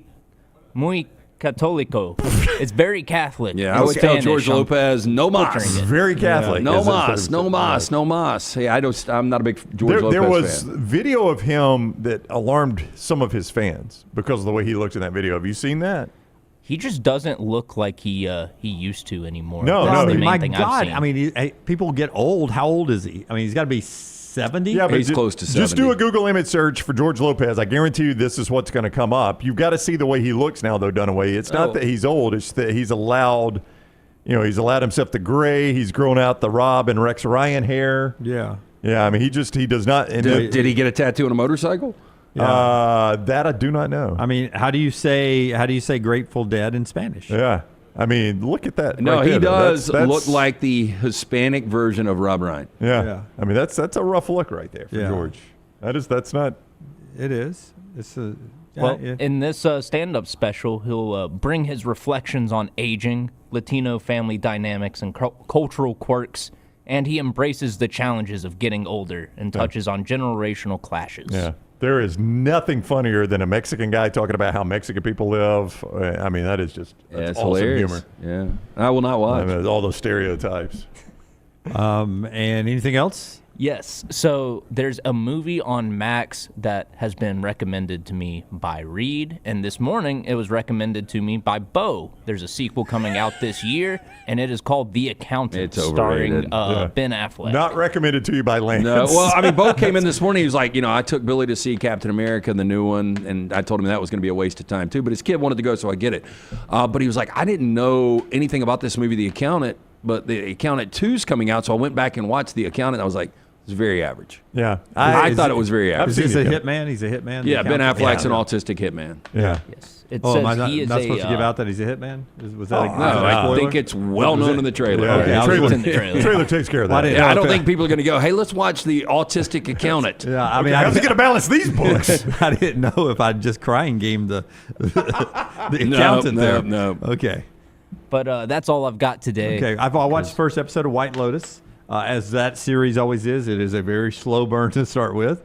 Yeah, normally a little bit more. That was probably the pilot or the initial episode 1 of the season. I think that was probably the weakest of the 3. Yeah. But we'll see. Yeah. Do you get what I'm saying on the Patrick Schwarzenegger character? I don't know who Patrick Schwarzenegger is. He's the one that looks like Arnold a little bit, but he's also the oldest kid for the family. Oh, yeah. So Parker Posey, who did a yeah. lot of independent films, she was in Dazed and Confused, but she's done a ton of stuff. Her Carolina accent is awful. It's one of the worst accents I have ever heard in all of television. And the dad's is too, but the son he's English. He's a Brit. Yeah. And so he's trying a little too hard to find a Carolina accent. It's a family. The dad went to Duke. The mom went to North Carolina, and boy, they let it be known. And they both. So they're in Thailand. Yeah. Oh, okay. Yeah. So Jason Isaacs is the actor, but he is a Brit, and he's trying to speak in some weird Carolina accent. Parker Posey's just completely over the top obnoxious. But anyway, their oldest kid, that's trying to run tail nonstop is the Schwarzenegger kid. And shooting and getting shot down right now. Yeah. Yeah. Said it's a numbers game. He is. There he is. Yeah. He is. He did get on my nerves already. All right. So when we come back, Clay Travis will join us. I did scream to Maggie how much LT cut me down on the show yesterday on the LBH. I got that one. LBH. That was the scene you were talking about, reminding me. You said yesterday on the show, live on the air, that there was one scene that reminded me of Dunaway, and when I watched it, I realized which one it was. LBH. That was the scene. I don't remember. I don't remember saying that. Yeah. Back in a moment here on TNR, brought to you by our friends right there at Urology Centers of Alabama. Your fine friends there with 16 locations. They've got one near you. UrologyCentersofAlabama.com, 205-930-0920, 930-0920, UrologyCentersAlabama.com. Prostate health, kidney stones, everything in between. They will help you stay on top of your health. Schedule an appointment to get more details. UrologyCentersAlabama.com. Clay Travis up next. Follow Scott Forrester on Twitter at Scott Forrester TV. If renting is putting a dent in your bank account, here's your sign from the universe that it's time to buy a new home. And who better to help you through the ins and outs of home buying than our friends at Mortgage Right. With Mortgage Right, you don't have to worry about becoming a short notice mortgage expert because they do all the heavy lifting for you. They're trusted mortgage professionals, and they'll help you choose the right mortgage option and stand by your side every step of the way. Visit mortgageright.com/TNR to buy before renting runs you dry. That's mortgageright.com/TNR. NMLS 2239, Equal Housing Lender. Hey, there's nothing worse than waking up to a plumbing problem. Don't get caught in a flooded house. Call the guys at Hemp Hill Services. Adam, Chad, and the team at Hemp Hill are the only ones I trust to fix it and fix it right the first time. Hemp Hill Services does it right and always at a fair price. For all of your plumbing, cooling, and heating needs, trust the name that Birmingham has trusted since 1954.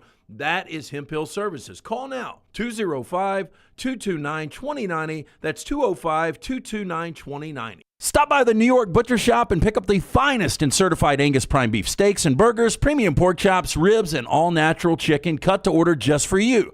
Their chef-prepared entrees and side dishes are the perfect dinner-to-go choice for your family and are ready to heat at home.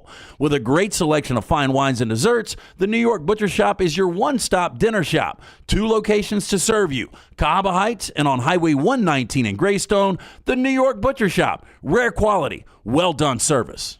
You could win a Cadillac CT5 or your share of $25,000 in free play and cash at Birmingham Racecourse Casino. The more you visit, the more chances you have to win. Play the latest, most exciting games around with fun bonuses and big jackpots. You can be a winner too. Come win your share during the Cadillac CT5 and $25,000 giveaway at Birmingham Racecourse Casino. Drawings April 5th and 6th. Located off I-459, exit 31, Derby Parkway. Must be 21 or older. Must be present to win. Follow Next Round Live on Twitter, Instagram, Facebook, and YouTube. The social media team at Next Round Live is dedicated to giving you daily news conferences and practice video from UAB, Alabama, Auburn, and around college football. Follow and compare to the sites you used to visit. You'll also get the latest highlights and news from the Next Round Daily Show. Turn on the notifications so you don't miss a thing. Next Round Live on Twitter, Instagram, Facebook, and YouTube. See more at nextroundlive.com. Looking for a great place for that boring meeting? Leave the office and go to the Golfus. What about corporate events like board meetings, sales meetings, customer appreciation events? How about the Golfus? Watch parties for football and basketball, parties for birthdays or couple showers. The Golfus is a great place for those. The Golfus has Birmingham's best golf simulators and man caves in Vestavia on Highway 31, opening soon in Trussville and on Highway 280. Bring whatever you want to eat or drink, even bring your own clubs. Get out of the office. Go to the Golfus. Book your spot now at thegolfus.com. It's time to pull the trigger on the Next Round merch that you've been eyeing. We know there's a lot to choose from at nextround.store, so here's a few of our favorite picks. If you want to match LT and Brown, go with the TNR logo hoodie and throw in one of Dunaway's favorite hats. Any of them will do.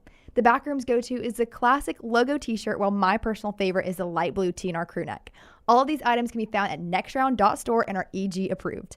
Rest assured, your order will be packed with lots of love from us here at the Next Round.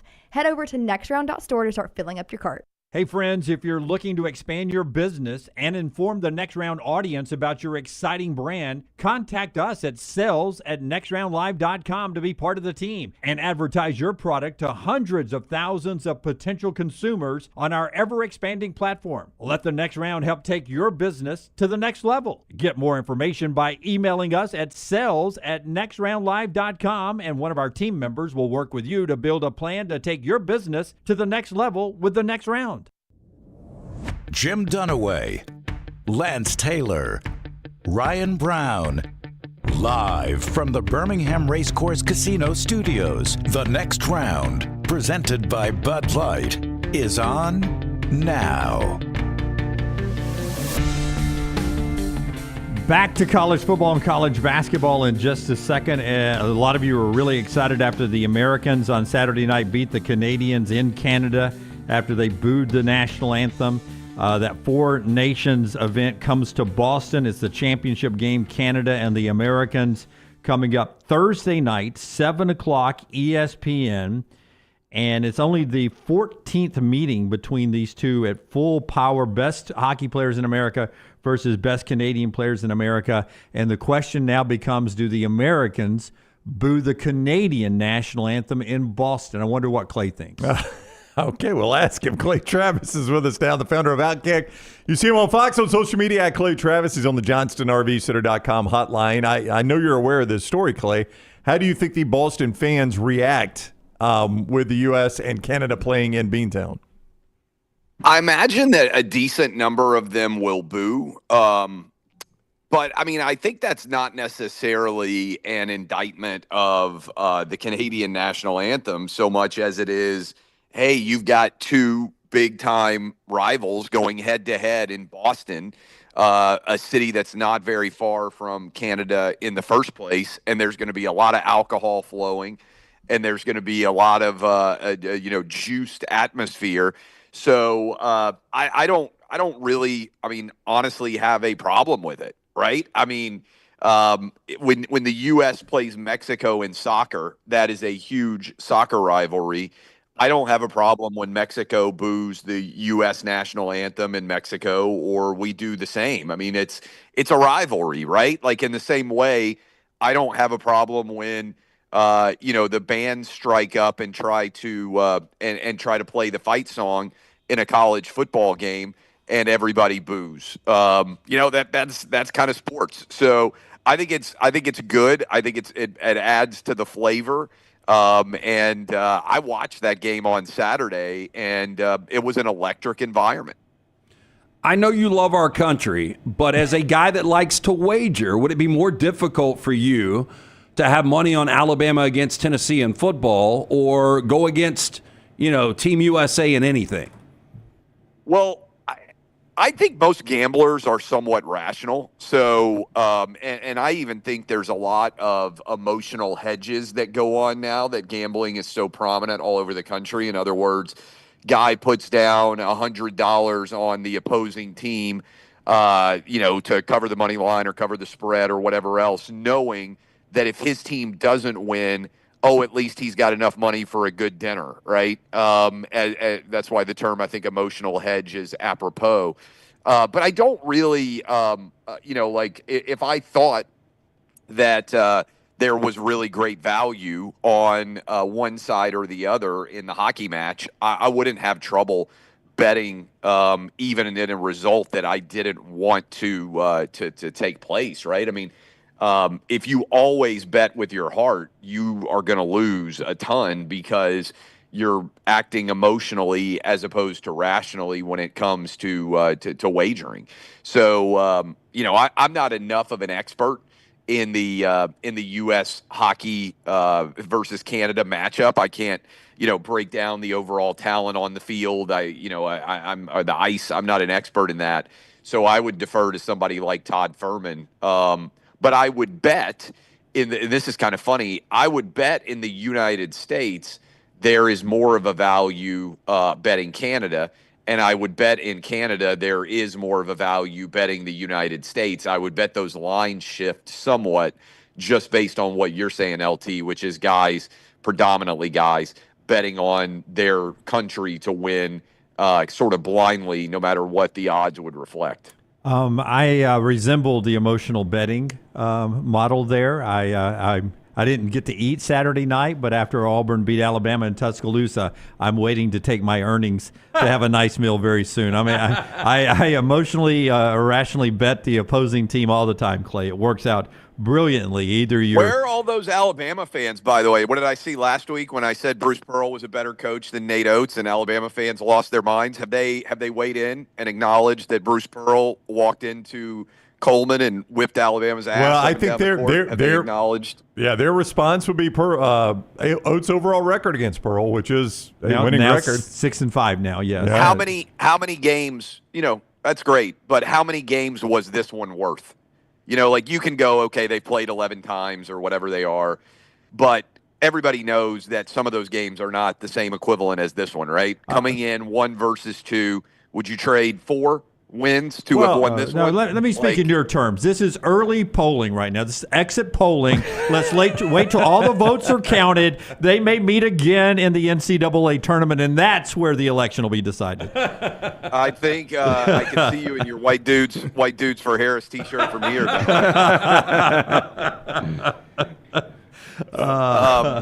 But look, I think that Auburn. You're right. I mean, the reality is, and this is actually both positive and negative as it pertains to college basketball. And I wonder how much it's going to change college football if they go to this 16 or 14 team playoff like they're talking about right now.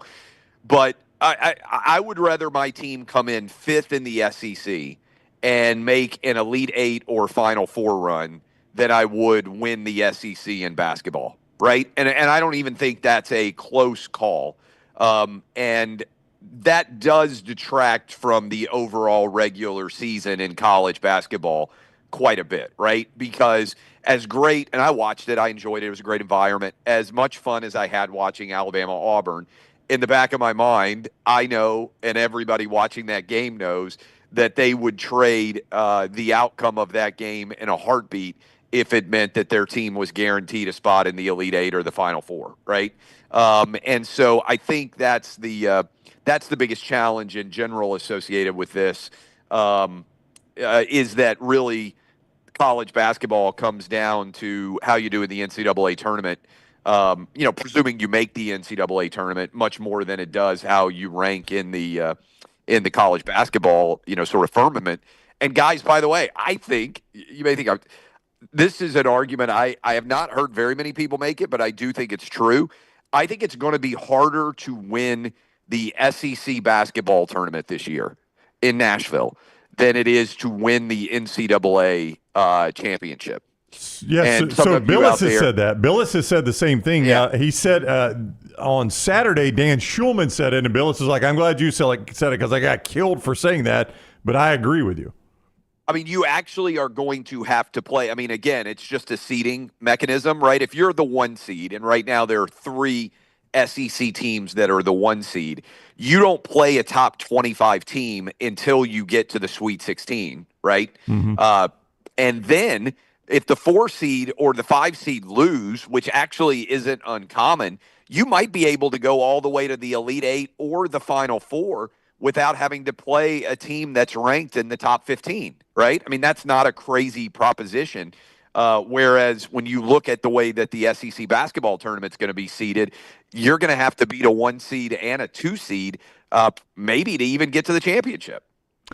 So it looks like Auburn's going to be a 1 seed, and 2 of these other 3 SEC teams probably are as well, or could be.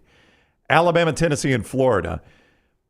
How much faith do you have in your Vols? That is such a hard team to figure out. Like, I think I know what Alabama and Florida are. I can't figure out what Tennessee is. Well, yeah, I mean, because it's just you don't know how they're going to shoot on any given night, right? Yeah. The defense is going to show up. I mean, Tennessee was good enough to go on the road and win at Auburn. They beat Florida by 20. We'll see how they do on Saturday at A&M. That's going to be an absolute war down in College Station. But I mean, I think the answer is that Tennessee is a top 10 team, and if they make shots, primarily Zakai Ziegler and Chaz Lanier, but also Jordan Gainey, like the 3 guys that really shoot the 3 the most, they can win the national championship. If they get hot, the defense is going to show up. And that they have a good chance to hold the team into the 60s or maybe even the 50s. And so if they can get to the 70 mark on offense, they tend to win. And so I think that's sort of the enigmatic aspect of their performance so far this year. They've been good enough to blow out 1 seeds, and they've been bad enough to get blown out by 1 seeds. They haven't really won the close games that much. If they had beaten Auburn, which they could have down the stretch, and if they had beaten Vandy, they missed a free throw to lose by 1 point. That record would look a lot better, and I think they would have a solid 1 seed right now. But look, tell me what happens against Texas A&M. They've played 1 bad game at home all year against Kentucky. I feel like they're probably going to win out at home, which would mean they would beat Alabama. And that would be another, sort of substantial win. But they need to beat A&M and they need to beat Alabama, I think, to be the 1 seed. I'm interested and you're good at gauging why people react the way they react. Why are national media people who cover college football upset with the Big Ten and the SEC and the plan that they have for the college football playoffs of securing more automatic bids for those 2 leagues than the ACC and the Big 12? It only makes sense to me. Why are people like Stuart Mandel of The Athletic, Pat Forty, and others calling it greedy by the SEC and the Big Ten? I may be in the minority here. I don't think 4 guaranteed spots is a great deal for the SEC. I mean, I understand last year didn't go necessarily like people had anticipated. But if I were in charge of the SEC and I were talking to the athletic directors and the football coaches and everybody else, I would just want the top 16 teams, period. Right? Like, just give me the college football playoff rankings 1 to 16. However many teams get in, they get in. I don't want guaranteed spots. I think there are some years where the SEC might get 6. I don't think that's crazy. I think there are some years where the SEC might only get 3, or maybe they fall to 2. But I like that better than guaranteeing spots. Does that make sense to you guys? Like, I think you take the top 16. And by the way, that would go for the non-Power 5 too. If you can't get into this top 16, why should you get a spot? That I understand why the answer is because they're afraid they're going to get sued. But from a purely competitive aspect, if you can't get in the top 16, you don't deserve a spot. But I would use the college football playoff committee rankings, and I would just go 1 to 16. And however every team is seeded straight up at the end of the year, that is the 1 versus 16, 2 versus 15. I don't think we need to overthink this, and keep the siege rolling that way. Hey, very random here, Clay, but I came across Caitlin Clark's agent said she is vastly underpaid. And the interesting thing, I was talking to our social media director, Taylor, about this. Do you have any idea what her salary is this year? I think it's like $75K. $76,000. It's $78,000. Now, look, she is vastly underpaid. We were talking about Red Panda is the best tricyclist or unicyclist that can actually juggle in the world. I think she only gets like $5,000 an appearance. So I think it is about fair market value. But that does seem pretty crazy that what Caitlin Clark has done for that sport is only making $78,000. Yeah, it's also really funny. I remember having, when she was like getting fouled and the flagrant foul and stuff like that. I remember I had a tweet that went super viral where I was like, man, this WNBA is not going to stand for this. They fined that other girl $38 for her game check. Wow. Yeah. But I think what it speaks to is she makes $75K, $78K, whatever it is. The league has never made money. So yes, she is underpaid. But actually most of the players in the league are overpaid. So that, I don't know. I mean, if you run a business and your business doesn't make money, can you really say that anybody's underpaid in the business, right? I mean, the entire purpose of capitalism is for businesses to make money. So the WNBA has existed now for like 25 or 26 years.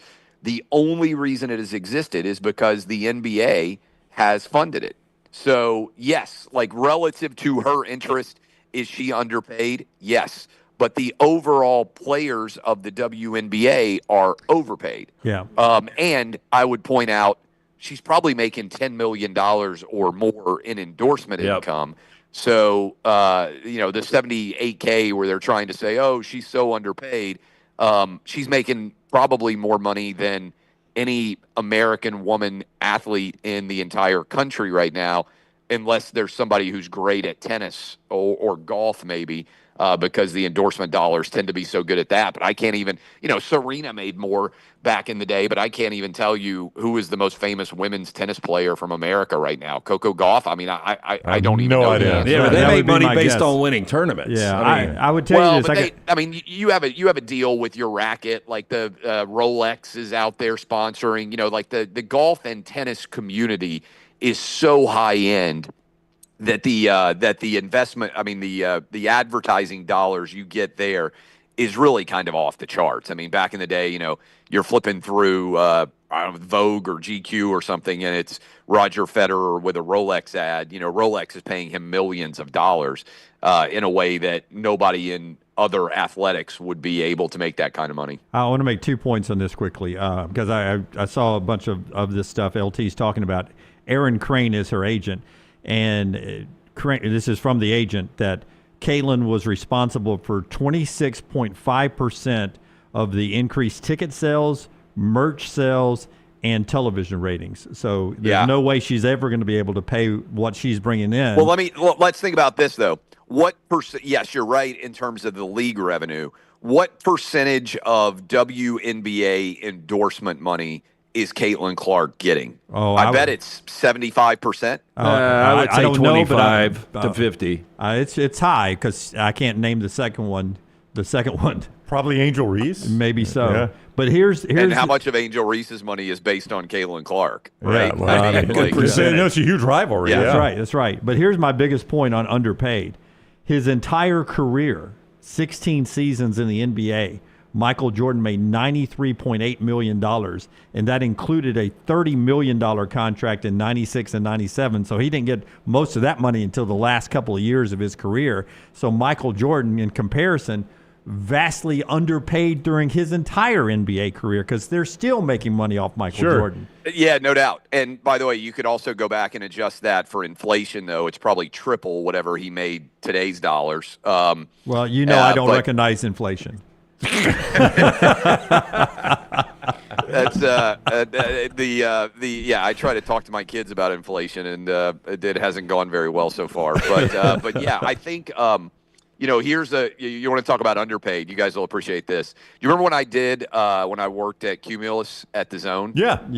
You guys used to be on the Birmingham sister station. So my contract came up. And they were like, hey, we're going to take care of you. We're going to take care of you. Going to take care of you. So this is when I left. They, emailed me a contract offer, and I opened it up. They offered me $20 extra a day. Yeah, that's about what we got for doing mornings.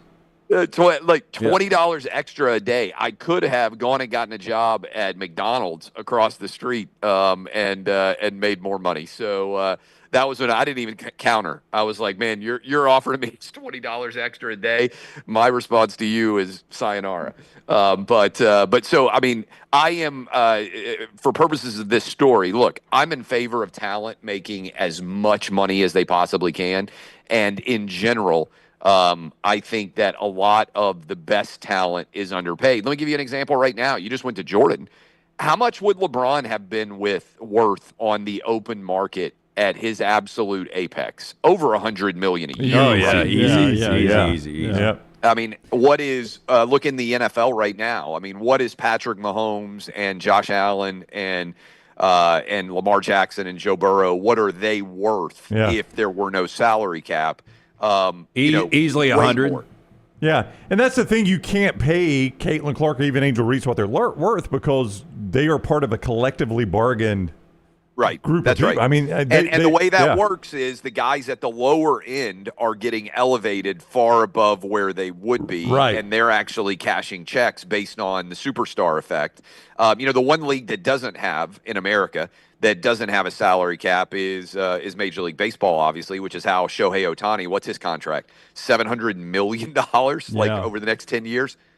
Most at the end of it, deferred. But yes, it's all deferred money. Yeah. Oh, well, yeah. I mean, look, there's all sorts of I think they cheat on the salary cap stuff all the time. They're always like, oh, Tom Brady was never the highest paid.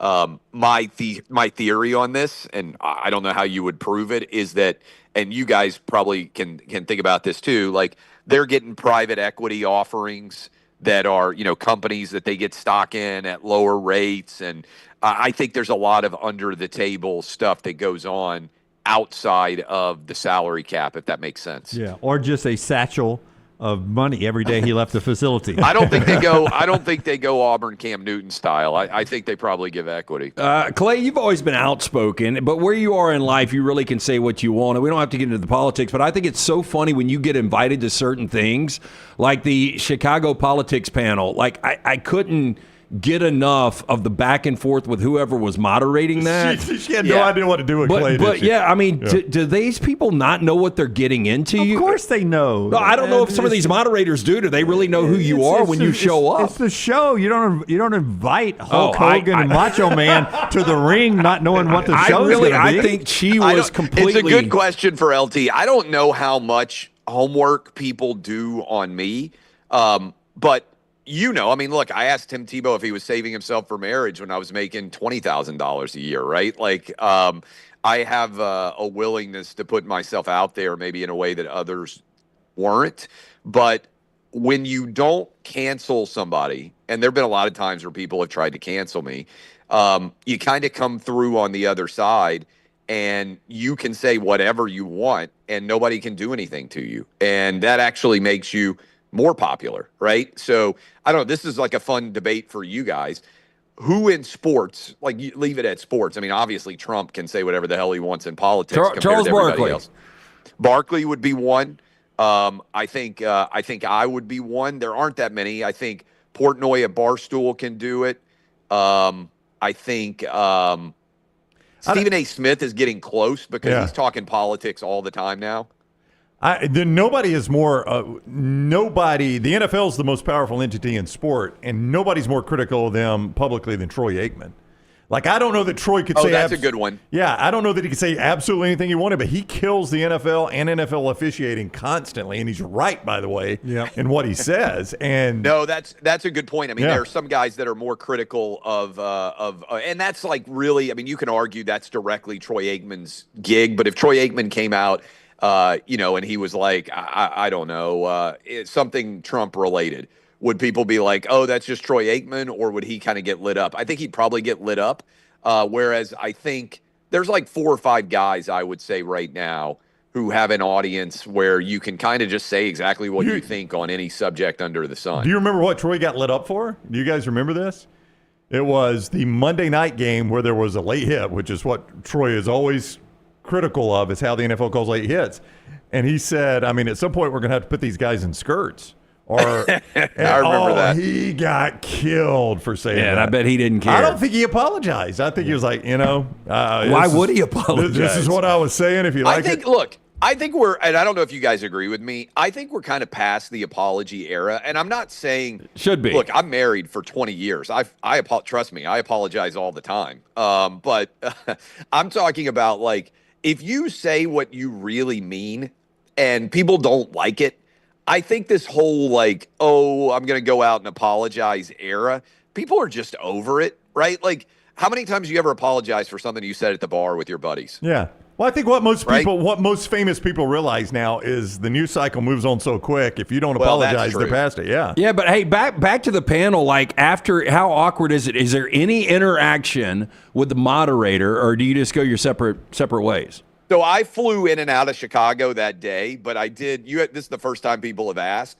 When it ended, the room was just stunned. It was like I had just ripped the head off a kitten. All these kids, mostly girls. All these girls. I mean, there's hundreds of people in the room. They were just kind of like a stunned. I mean, I've spoken at a lot of places, and that's why I got on the phone with one of our Outkick producers who've been watching, and I was like, man, how did that go? And they were like, oh, I loved it. It was great. Like it, and they were like, why? And I was like, I've never finished a talk where I swear it was like, somebody just got guillotined on the stage. Like all these kids, like they got up and the kids were like white faced, like they had just watched a murder take place. How old was the group? I mean, was it a bunch of middle schoolers? Who were you talking to? No, I mean, it was the University of Chicago, an elite college campus, but it was mostly like a female. I don't know what percentage of the University of Chicago is female, but I would guess 75% of the audience of this. Hey, and let's be honest.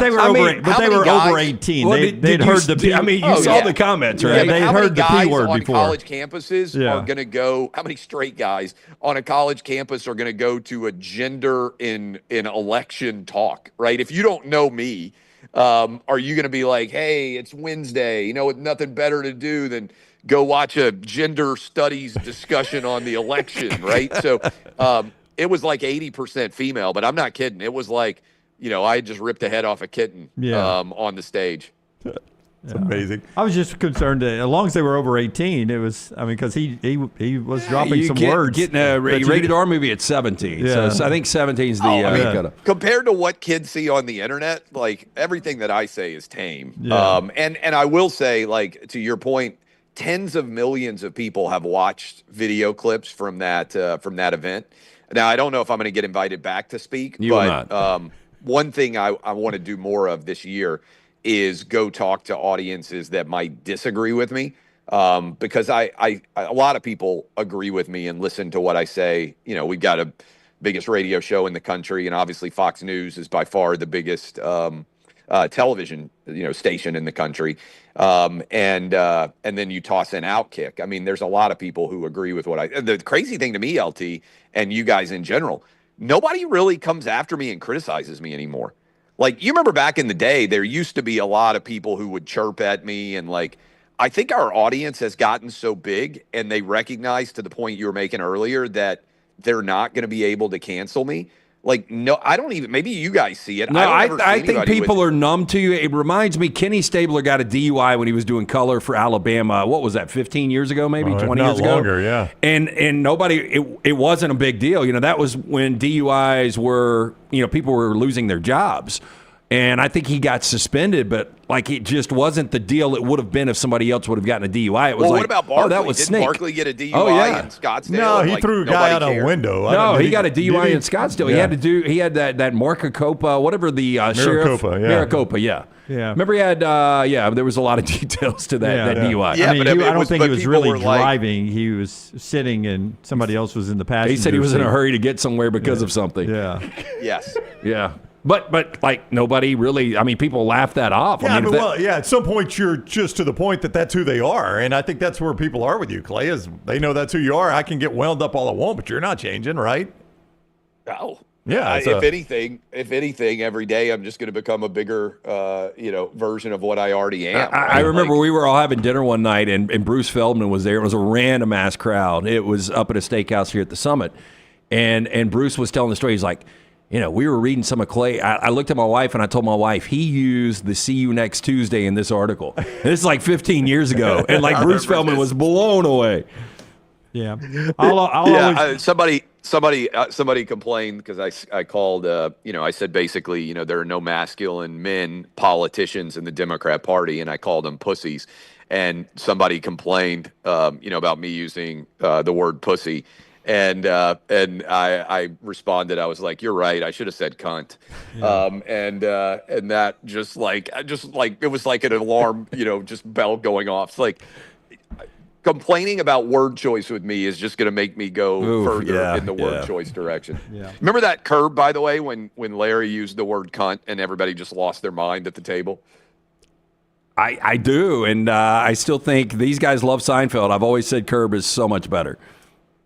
It is so much better. By the way, how about the fact, I don't know if you guys watched the SNL 50. You had the funniest people on the planet in that room, and they managed to put on one of the most boring 3-hour shows I've is ever it bad? seen. I haven't seen it. Yeah, I mean, you had Larry David there. You had Jerry Seinfeld. Like, whoever the funniest comedian, Eddie Murphy was actually pretty funny. Bill Murray. But some of the funniest people that have ever existed in the entertainment space, and it was horrible. Yeah, I haven't seen it yet. No, I was going to watch it, though. So I've seen some social media clips, and even those look boring, and Really? that's usually the best part of what you had. Oh, man. So it did not come off looking great. Yeah. All right. By the way, who would you guys rather have for the next 5 years, Bruce Pearl or Nate Oates? Nate Oates. Yeah, age-wise, Nate Oates. Yeah. But both of them do a great job. I'd take either one of them, but I think Bruce will probably retire within the next 5 years. I would say I think this, you're though. wrong. Bruce I'm Pearl's not the worried. answer. Not worried about Bruce leaving Auburn. Somebody will come for Nate Oates every year. He's at Alabama, I believe. Now, if you could replace one at Tennessee, and be honest here, Mr. Opinion, would you take Nate Oates for the Bruce next Pearl? 5 years? Yeah. I think Bruce Pearl would 100% win a national championship now. If you said 10, because what is Bruce? Bruce is probably like 58. What you say he would win a national championship. I mean, he's 64. arguably got the best roster right now in basketball. So 64. Is he going to win one Bruce this year? Is 64. That's my guess. And what is Nate Oates? 64. Like 47? Yeah, Nate is in his 40s. Bruce is 64. Yeah, I'd put Nate. So at I would take 45. Nate for the next 10 years, but I would take Bruce for the next 5. I think Nate's knocking on 50. I think Nate he's 48. is 50. Okay. Yeah, Nate is 50. Not mentally. He's 45. Nate's older than me. I never knew that. Yeah. All right, Clay Travis. Follow him on social media at Clay Travis. See him at Outkick and on Fox. Thank you for the time, Clay. Have a great week. By the way, one thing. Third also, wrap up. You know who loves me? Nate Oates, and Bruce Pearl. Okay. So there you go. That was very important my to first add answer to the interview. My first answer was you, but then I was going to go Nobody Nate and loves Bruce me Pearl. more than me. Maybe my mom. We're aware of that. But Yes. Bruce Pearl and Nate Oates are high on the list, too, Okay. of Clay Travis lovers. All right. Very important addendum to that interview there. Thank you, Clay. Have a great week. All right, see y'all. All right, Clay Travis with us on the JohnstonRVCenter.com hotline. Brought to you by two great sponsors before we go to break here. Our friends at MyBookie.ag and then Dr. B. Tell us about MyBookie Brownie. Code next round is what you use in the area right there in the sportsbook area. And I was giving you some point spreads earlier for the SEC games tonight. The big one, obviously, point spread wise, as far as out of whack, is Florida and Oklahoma. Florida a 14-point favorite over Oklahoma. Mississippi State, Texas A&M should be a good one. Mississippi State a 2.5-point favorite over Texas A&M. You can play all the games tonight at mybookie.ag. Code next round at mybookie.ag. In that sportsbook area, that gets you a 50% bonus up to $1,000. 50% up to $1,000 at mybookie.ag. Code next round. If you want to go to the casino area, as many of you like to do, they got that as well. Code TNR Casino gets you a 300% bonus up to $2,000. MyBookie.ag, code next round in the sportsbook. MyBookie.ag, code TNR Casino for the casino. Bet anything, anytime, anywhere with MyBookie.ag. I don't have this for a fact, but watching an interview with Trae Young for the Atlanta Hawks, I think he might have gone to see Dr. B. Oh, wow. When he broke into the league, he looked like he was really thinning out. The hair looks thick right now. If you're starting to lose a little bit, be preemptive. Maybe you can maintain. You can definitely maintain, maybe grow some back like I am right now. Dr. B, more than 20 years. Women and men have turned to Dr. Beckenstein for a range of cosmetic and reconstructive procedures. He will use that experience, his advanced training and genetic testing to help his patients fully understand the procedures they are considering. Call Dr. B today, 205-319-0316. That T3 new test, it's so easy, painless, affordable, takes 4 seconds to perform. Men and women are ordering Hims and other products online. Don't even know if they work. Stop wasting your money and critical time while you're losing hair on treatments that aren't working for you. Come see Dr. B. Find out what will work for you. Again, T3hair.net for more information. Take the next round anywhere you go with official Next Round gear. Buy yours today at nextround.store. Hey, Lance Taylor from the Next Round to tell you about one of our favorite places for breakfast, lunch, and dinner. That is Hamburger Heaven since 1982. Hamburger Heaven has been serving Birmingham's best hamburgers, cheeseburgers, French fries, hand-spun milkshakes, and sandwiches made fresh to order. All of their ingredients are fresh and prepared daily. This includes their beef, always fresh, never frozen, hand-pattied each and every day. For breakfast, lunch, or dinner, visit any of the 4 locations, Highway 280, Irondale, Gardendale, and Homewood. Since you listened to my last message so well and got rid of those cargo shorts and stained t-shirts, it's time to replace them with Rhoback. Go to Rhoback.com and click on the Refresh collection to find all that you need for an EG-approved wardrobe. It includes pieces that will have you ready to hit the golf course after a busy day of meetings or comfy favorites for travel and working from home. Get 20% off using code TNR20. See, I'm saving you some money. If you're looking to expand business and inform the Next Round audience about your exciting brand, contact us. Send an email to sales@nextroundlive.com to be a part of the team and advertise your product to hundreds of thousands of potential customers on our ever-expanding platform. Join our existing partners in the fastest-growing media space, both live and on demand, and reach the most desirable audience for your business. Get information and more by emailing sales@nextroundlive.com, and one of our team members will work with you to take your business to the next level with the Next Round. Just because you've quit going to the gym, it doesn't mean that you have to quit gym altogether. Dunaway, that is. With our Next Round podcasts open 24/7, 365, you can access gym anytime you'd like. While you may have done away with your treadmill routine, our version of Dunaway is standing by ready to get you back to your absolute best. Find all that lovely Jimmy D-led content on Spotify, Apple Podcasts, Google Podcasts, and in the podcast section of nextroundlive.com. This message is sponsored by Jimmy Crypto Inc. and Jimmy Crypto for President. By now, you guys know how I feel about my fashion. However, did you know that I care about your fashion choices? Cargo shorts are out, flip-flops are only appropriate on the boat, and please throw away that stained t-shirt from college. You may be thinking, EG, that's all I own. What do I do? Here's what you do.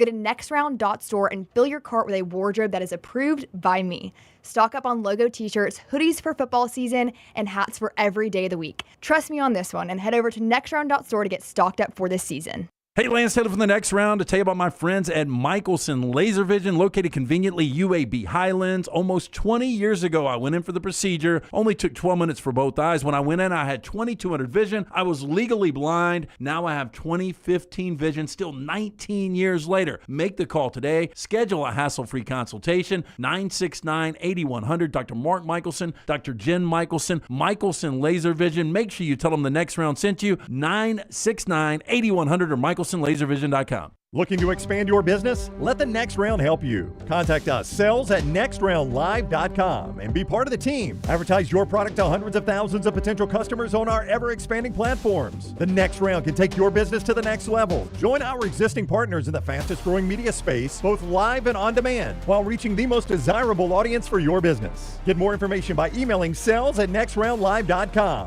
and one of our team members will work with you to build a plan to take your business to the next level using the Next Round.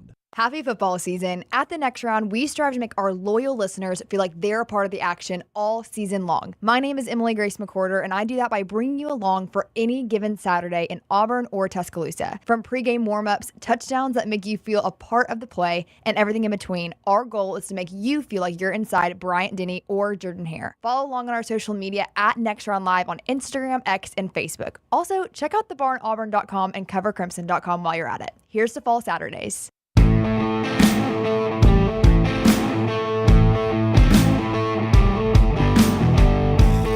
Before we get to our four downs, our New York Butcher sound of the day is from Nate Oates last night on Hey Coach. We heard from Stephen Pearl on the bounce back from the win in Tuscaloosa. What's Nate saying about the aftermath of the loss? Brought to you by our friends at New York Butcher. New York Butcher Shop, a one-stop dinner shop. Pick up a couple of steaks on your way home. I talked about the chicken and dumplings I had last week. Fantastic meatballs, incredible side dishes, prepared in-house, ready to take home. And don't forget about the deli sandwiches. Huge for lunch or dinner. They've got that sandwich station. You're going to absolutely love it. Fantastic selection of fine wines and desserts. Rare quality, well-done service. 2 locations, Cahaba Heights, Highway 119. It is the New York Butcher Shop. Hey, Coach, different nights. Last night over at the Baumhauers in Tuscaloosa from the Crimson Tide Sports Network, the Alabama coach on bouncing back from the Auburn loss. Here he is.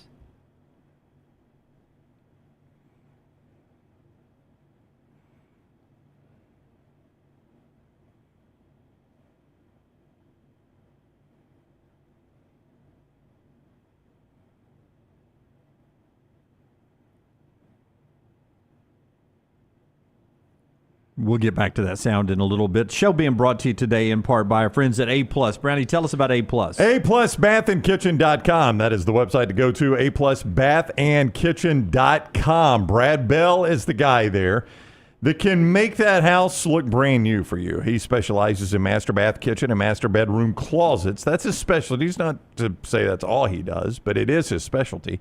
Master bath kitchen and master bedroom closets. It was the master bathroom that he did in the Brown house. And it looks amazing. 205-422-1758 is his number. 205-422-1758. When it came time to redo the master bathroom, my wife, Jennifer Brown, scoured the internet looking for the right person for the job. Brad Bell was the guy she picked, and I'm glad she did. His crews did tremendous work. They were on time. They were clean. They were courteous. They worked hard at the end of every day. They came to us and said, we want to show you the work we have done and make sure it meets your expectations, and it did. We appreciated that. You can see more at aplusbathandkitchen.com. Brad Bell, 205-422-1758 or aplusbathandkitchen.com. We'll try it again. Here's Nate Oates on bouncing back from that Auburn loss, courtesy of the Crimson Tide Sports Network and Hey Coach. College game day, students camping out. We've got the program to a really good level. We competed. We didn't make shots at the level we had at Texas earlier in the week, and we didn't come with a win. But good thing is we get them again. We're 1 game out, 6 games to go. We've got our work cut out for us because we got a tough 6-game stretch, but we're still in it. Only us and Auburn are fully in control of our own destiny as far as winning the league go. So, obviously we'd have to win out and beat them, and then we could tie if they didn't take another L. But we're still right there, and we just got to bounce back and play a lot better at Missouri and get a win at Missouri, and then come home, get a win against Kentucky, and start rattling off some wins and leave ourselves 3 weeks later and see what we can do when we go there. Yeah, so give me cut 3, Tyler. So off of that, we sort of said yesterday that I think across the panel unanimously, we didn't think by the time we get to that final game of the season in Neville that the SEC championship would still be up for grabs. Nate Oates says his team's got to get a lot better just to make that game matter. There's a lot of stuff we got to clean up. They're a really good team, though. They're the number 1 team in the country. I know they're our rival, but you got to give respect where it's due, and they're the number 1 team in the country. So we had a really good game here. We're gonna have to improve before we go play at their place. That's what we're gonna do. We got 3 weeks to improve and see how much improvement we can make, and go hopefully put ourselves in a position that game at their place means something for the conference race. That's Alabama coming back off the Auburn loss. And remember, Stephen Pearl on the show earlier talking about the Auburn side of that big win as we talked a little basketball earlier. Slice brings you 4 downs every day. Tell us about Slice. 5 great locations for lunch or dinner. Get into the Bajaya brothers, created by the late Jeff. His brothers Jason and Chris continue to celebrate that legacy for lunch or dinner. From the soul pie to the hot mama, wing and a prayer, the Bajaya special. To view the entire menu, go online, slicebirmingham.com. First down. Molly Ringwald, 57 today. Vanna White, 68.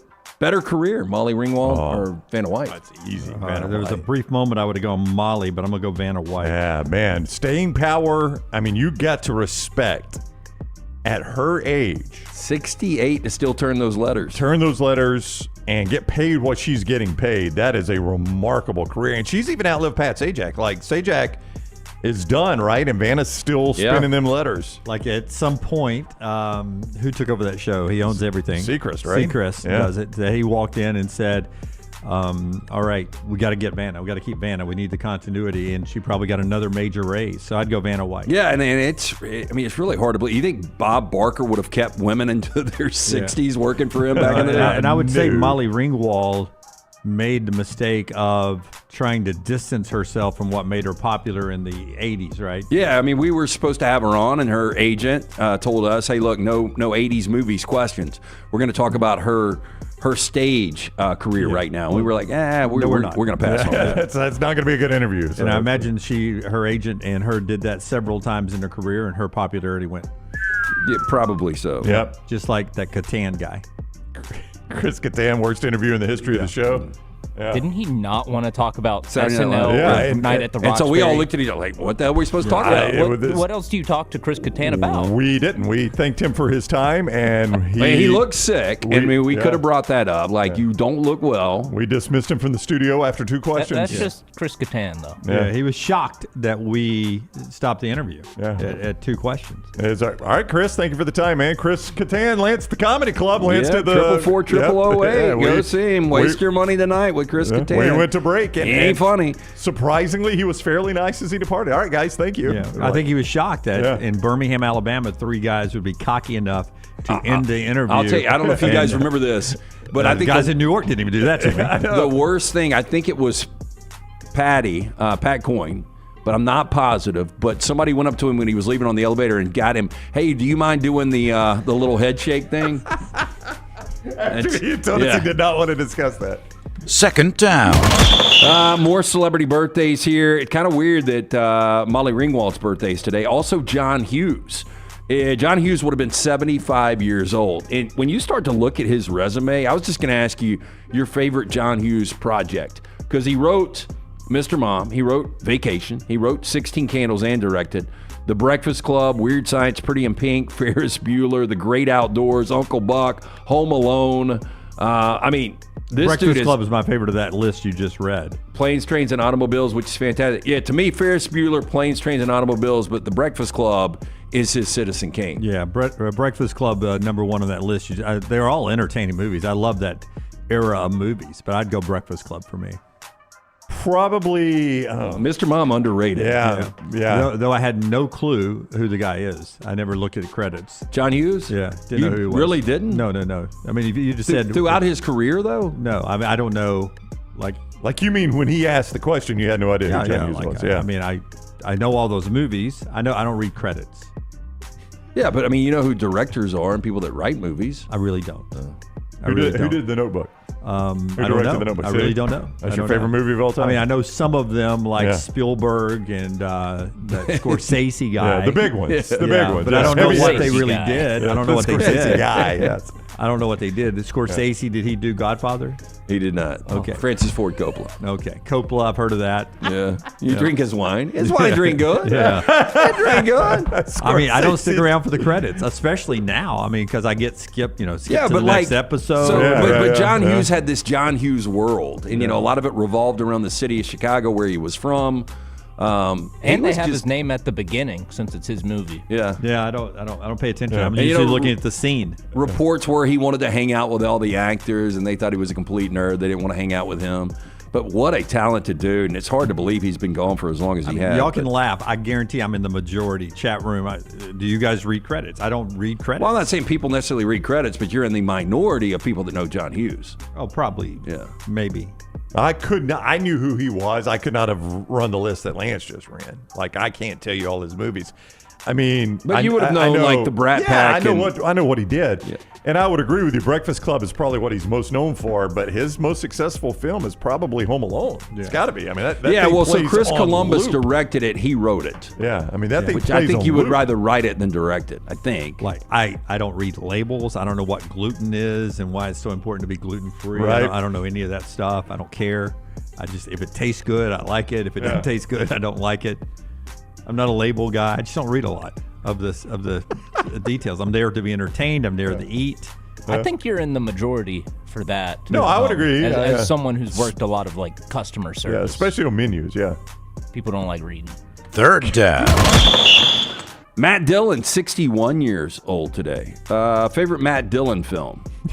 Now, you've seen Matt Dillon. You know who he is, right? I know who Matt Dillon I'll give is. you some. The Outsiders. Yeah. My personal he was favorite. In The Outsiders? Yeah, that was a great cast. He was one of the main guys in The Outsiders. Okay. Matt Dillon is not Matt Damon's where I was going first. No. Matt Dillon, okay. Yeah. That's amazing with Dillon. No, he was one of the kids that he would have been in the DECA program. He would have gotten out at noon. Yeah. Always looked, 18 when he was 12. Like, was Vinny Chase like his brother? Vinny Chase was not. Matt Damon's brother, Kevin Dillon, was Johnny Drama. Okay. Yeah. So he was the Dillon that didn't get the looks, didn't get the talent. But Matt Dillon, The Outsiders, something about Mary, showed a comedic side to him. Yeah. I thought Drugstore Cowboy. Have you ever seen it? I haven't seen that one. I know him from The House That Jack Built. I know Brown and Jim have not seen that. But I have not seen that. No. I want to, I remember Jeff from Anniston, welfare check. We still need to know where this guy is. But he brought it up, and he said it was really good. It seems really disturbing, mixed reviews, but I haven't seen it yet. How bad is it? It's good? It's a great movie, but it's very disturbing. See, You're just following the serial killer around. So Jack had never seen True Detective. We just finished the first season, probably going to watch second season. But they're in works right now trying to cast season 5 of True Detective, and it's going to roll out in 2027. I think Matt Dillon would be an interesting character. Oh, it would be good. Yeah. Do you have an answer, Brown? There's something about Mary. That's probably where I would go there. Yeah. Yeah, him and Cameron Diaz dated after that for a while. Oh, did they really? Yeah. I didn't know that. Yeah, for a couple of years. Fourth down. Wasn't he also in the one where the two girls kissed in the pool? Wild Things. Yeah. Underrated, Bill Murray. Yeah, I thought that was hilarious. Yeah. Kevin Bacon shockingly had a role in that. Yeah. Okay, so two big heavy hitters here. Dr. Dre 60 today. John Travolta 71. Who had the better career? Dre. Dr. Dre. Okay, without I think I'd go Dre. let's remove the beats. I know you can't. Still, It's a pretty big part of his career. Yeah. Still that is a big producing and his talent, but also behind the glass. I'd still go Dre. Travolta, really, really a good career, but Dre bigger. Yeah, I think without the beats, I might go Travolta. I'm going to go Dre because of the beats. Dr. Dre doesn't make weird Scientology movies, so I'm going with him. That is true. That is very, very true. Yeah. Yeah. Travolta underrated, in my opinion. Did some really bad movies. I mean, but, Saturday Night Fever was iconic.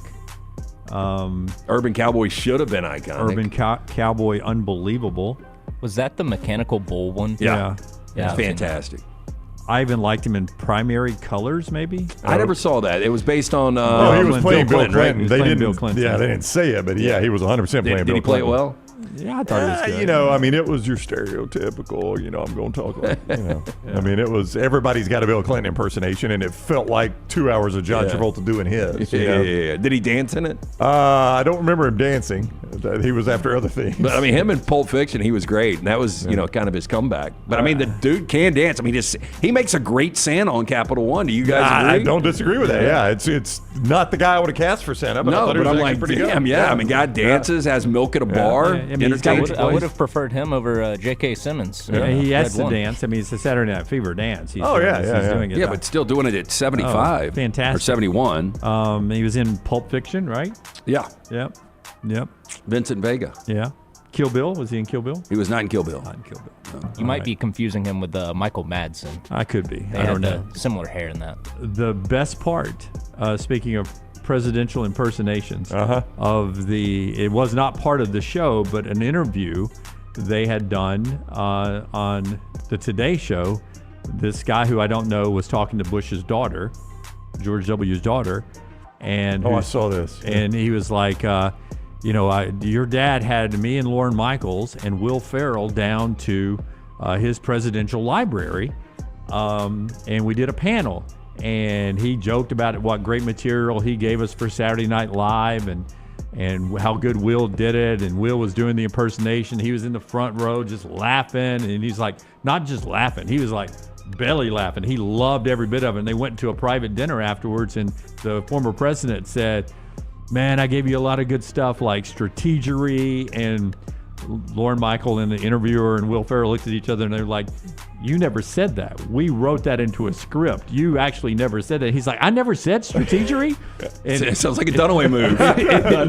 in his head, he had seen it so much, he thought he had misspoke somewhere and said that. I thought that was fantastic. And like he saw it on Saturday Night Live and thought, I love the fact that they call out the president. You know, hey, well, you didn't come up with it. I know. Don't you normally let that go? They were laughing and they were like, you never really said that. We wrote that into a script, making fun of things you mispronounced. And he said, what was the word he said? I did do Miss Unlimited or something like that. It was some random word that George W. Bush created. They're like, well, you may have. I still haven't seen Vice, Adam McKay film. Have you guys seen it? No. It's fantastic. Tim's not a fan of it, but I love it. But Sam Rockwell is just such a good actor, and he plays Bush really well, at least the clips I've seen. He nails it. Yeah, I'm not sure I've actually seen any Adam Rockwell films.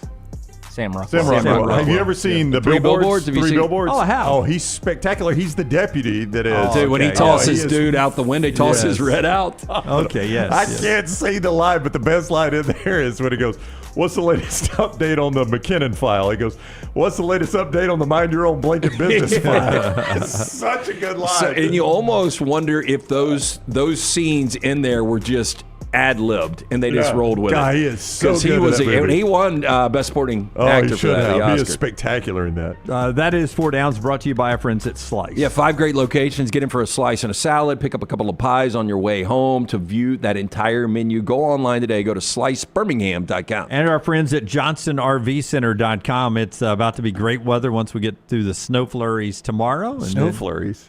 Yeah, we got some snow north of Birmingham. High temperature tomorrow is going to be in the 30s. I keep waiting for y'all to I say. think 8 inches in Nashville is what is projected over the next couple of days. Good luck to everyone in Nashville. 8 inches, hard to handle. I-65 exit 304 in Coleman, 334 in Decatur. That is where you find Johnston RV Center. How about payment starting as low as $129 a month with approved credit? They got a great selection of travel trailers, fifth wheels, toy haulers, motorhomes. You can find them all right there at Johnston RV Center. And you can always get that lifetime warranty on anything that is new or qualifying pre-owned when you buy it there at Johnston RV Center from RV Warranty Forever. You can find them at I-65 exit 304 in Coleman, 334 in Decatur, and always online, JohnstonRVCenter.com. Follow The Next Round on Twitter, Instagram, and Facebook at Next Round Live. Twin Peaks is the best in the game. Here, you're in the red zone for every college rivalry and divisional matchup all season long. I mean, where else are the scenic views as good as your view of the game? Only at Twin Peaks, the #1 sports bar.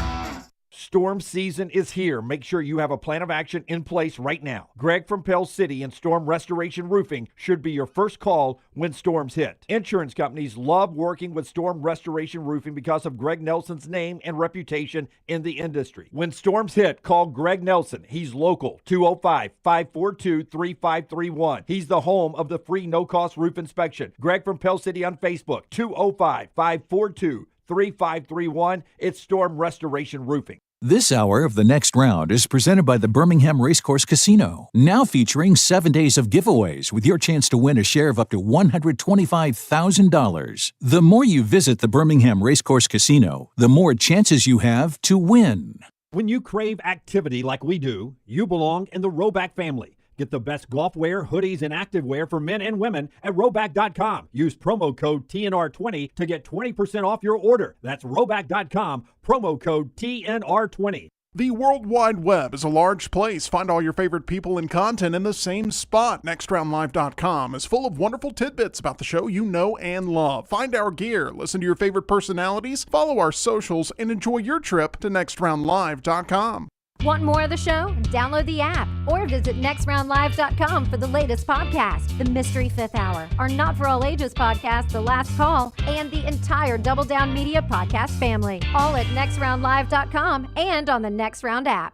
Do you need some refreshed college wear to represent your team this year? Shop Roback's Game Day collection that includes both Alabama and Auburn. From quarter zips to hoodies, Roback has it all. Get 20% off on us using code TNR20 at roback.com. No matter the occasion, the Next Round store has you covered with whatever you need. Head over to nextround.store and start filling your cart up now. When you wear your gear, make sure to let us know by posting on socials, and you might just end up seeing yourself during a commercial break. Go browse now at nextround.store and place your order before the break ends. Follow Next Round Live on Twitter, Instagram, Facebook, and YouTube. The social media team at Next Round Live is dedicated to giving you daily news conferences and practice video from UAB, Alabama, Auburn, and around college football. Follow and compare to the sites you used to visit. You'll also get the latest highlights and news from the Next Round Daily Show. Turn on the notifications so you don't miss a thing. Next Round Live on Twitter, Instagram, Facebook, and YouTube. See more at nextroundlive.com. It's time to pull the trigger on the Next Round merch that you've been eyeing. We know there's a lot to choose from at nextround.store, so here's a few of our favorite picks. If you want to match LT and Brown, go with the TNR logo hoodie and throw in one of Dunaway's favorite hats. Any of them will do. The Backroom's go-to is the classic logo t-shirt, while my personal favorite is the light blue TNR crew neck. All of these items can be found at nextround.store and are EG approved. Rest assured, your order will be packed with lots of love from us here at the Next Round. Head over to nextround.store to start filling up your cart. Hey friends, if you're looking to expand your business and inform the Next Round audience about your exciting brand, contact us at sales@nextroundlive.com to be part of the team and advertise your product to hundreds of thousands of potential consumers on our ever-expanding platform. Let the Next Round help take your business to the next level. Get more information by emailing us at sales@nextroundlive.com, and one of our team members will work with you to build a plan to take your business to the next level with the Next Round. When the clock hits 0, go to all Next Round video platforms for instant reactions for the latest Auburn and Alabama basketball games.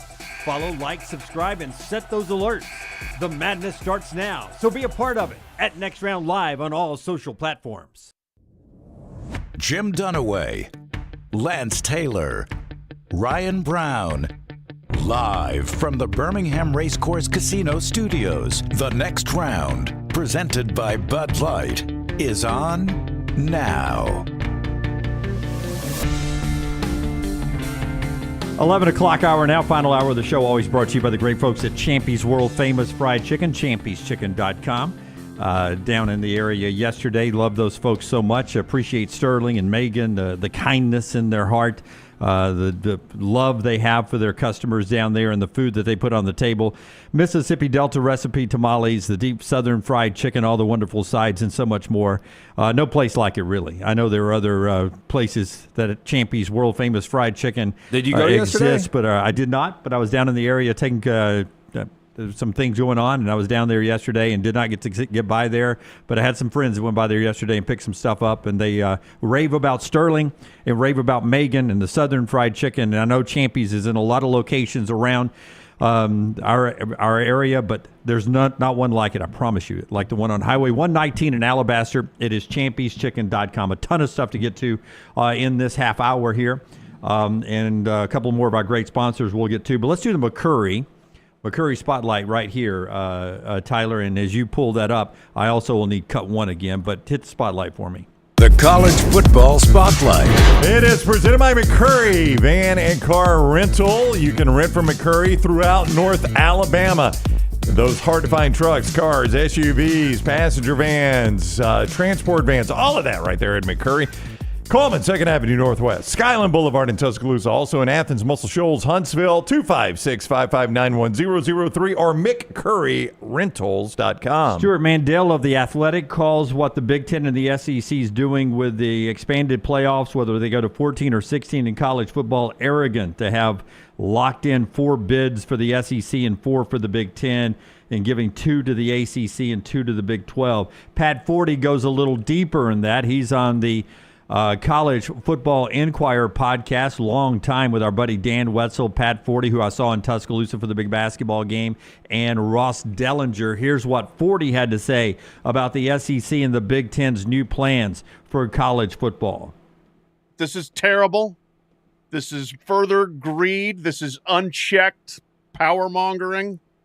There's no leadership. There's no leaders. We don't have any leaders. We have strongmen and grifters. That's all we got. We have strongmen and grifters who are running college athletics.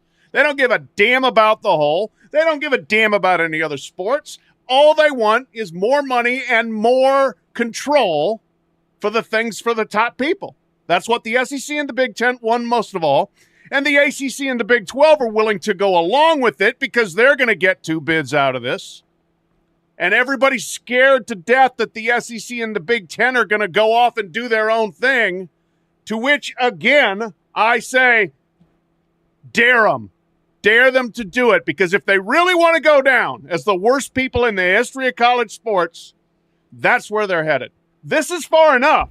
This is far enough that you are shoving stuff so far down people's throats that nobody is sitting there clamoring to say, God, the playoff was no good. We need more teams, and we need more automatic bids for the people that already have all the advantages. Is anybody out there saying that?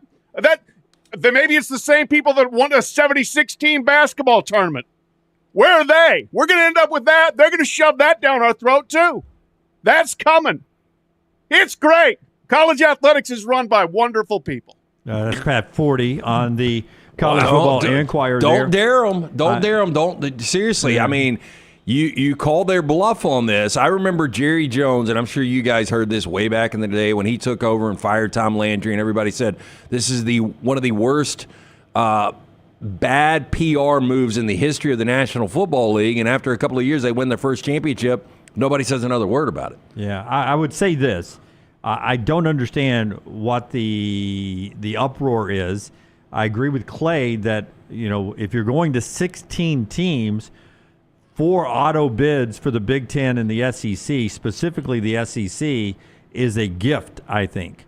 4 auto bids. All the SEC at that point is doing is securing that they get 4 teams in where their path to a win-loss record that is not going to get screwed over by a lesser ACC strength of schedule or a lesser Big 12 strength of schedule or a lesser Big 10 strength of schedule. They're just securing their piece of the pie.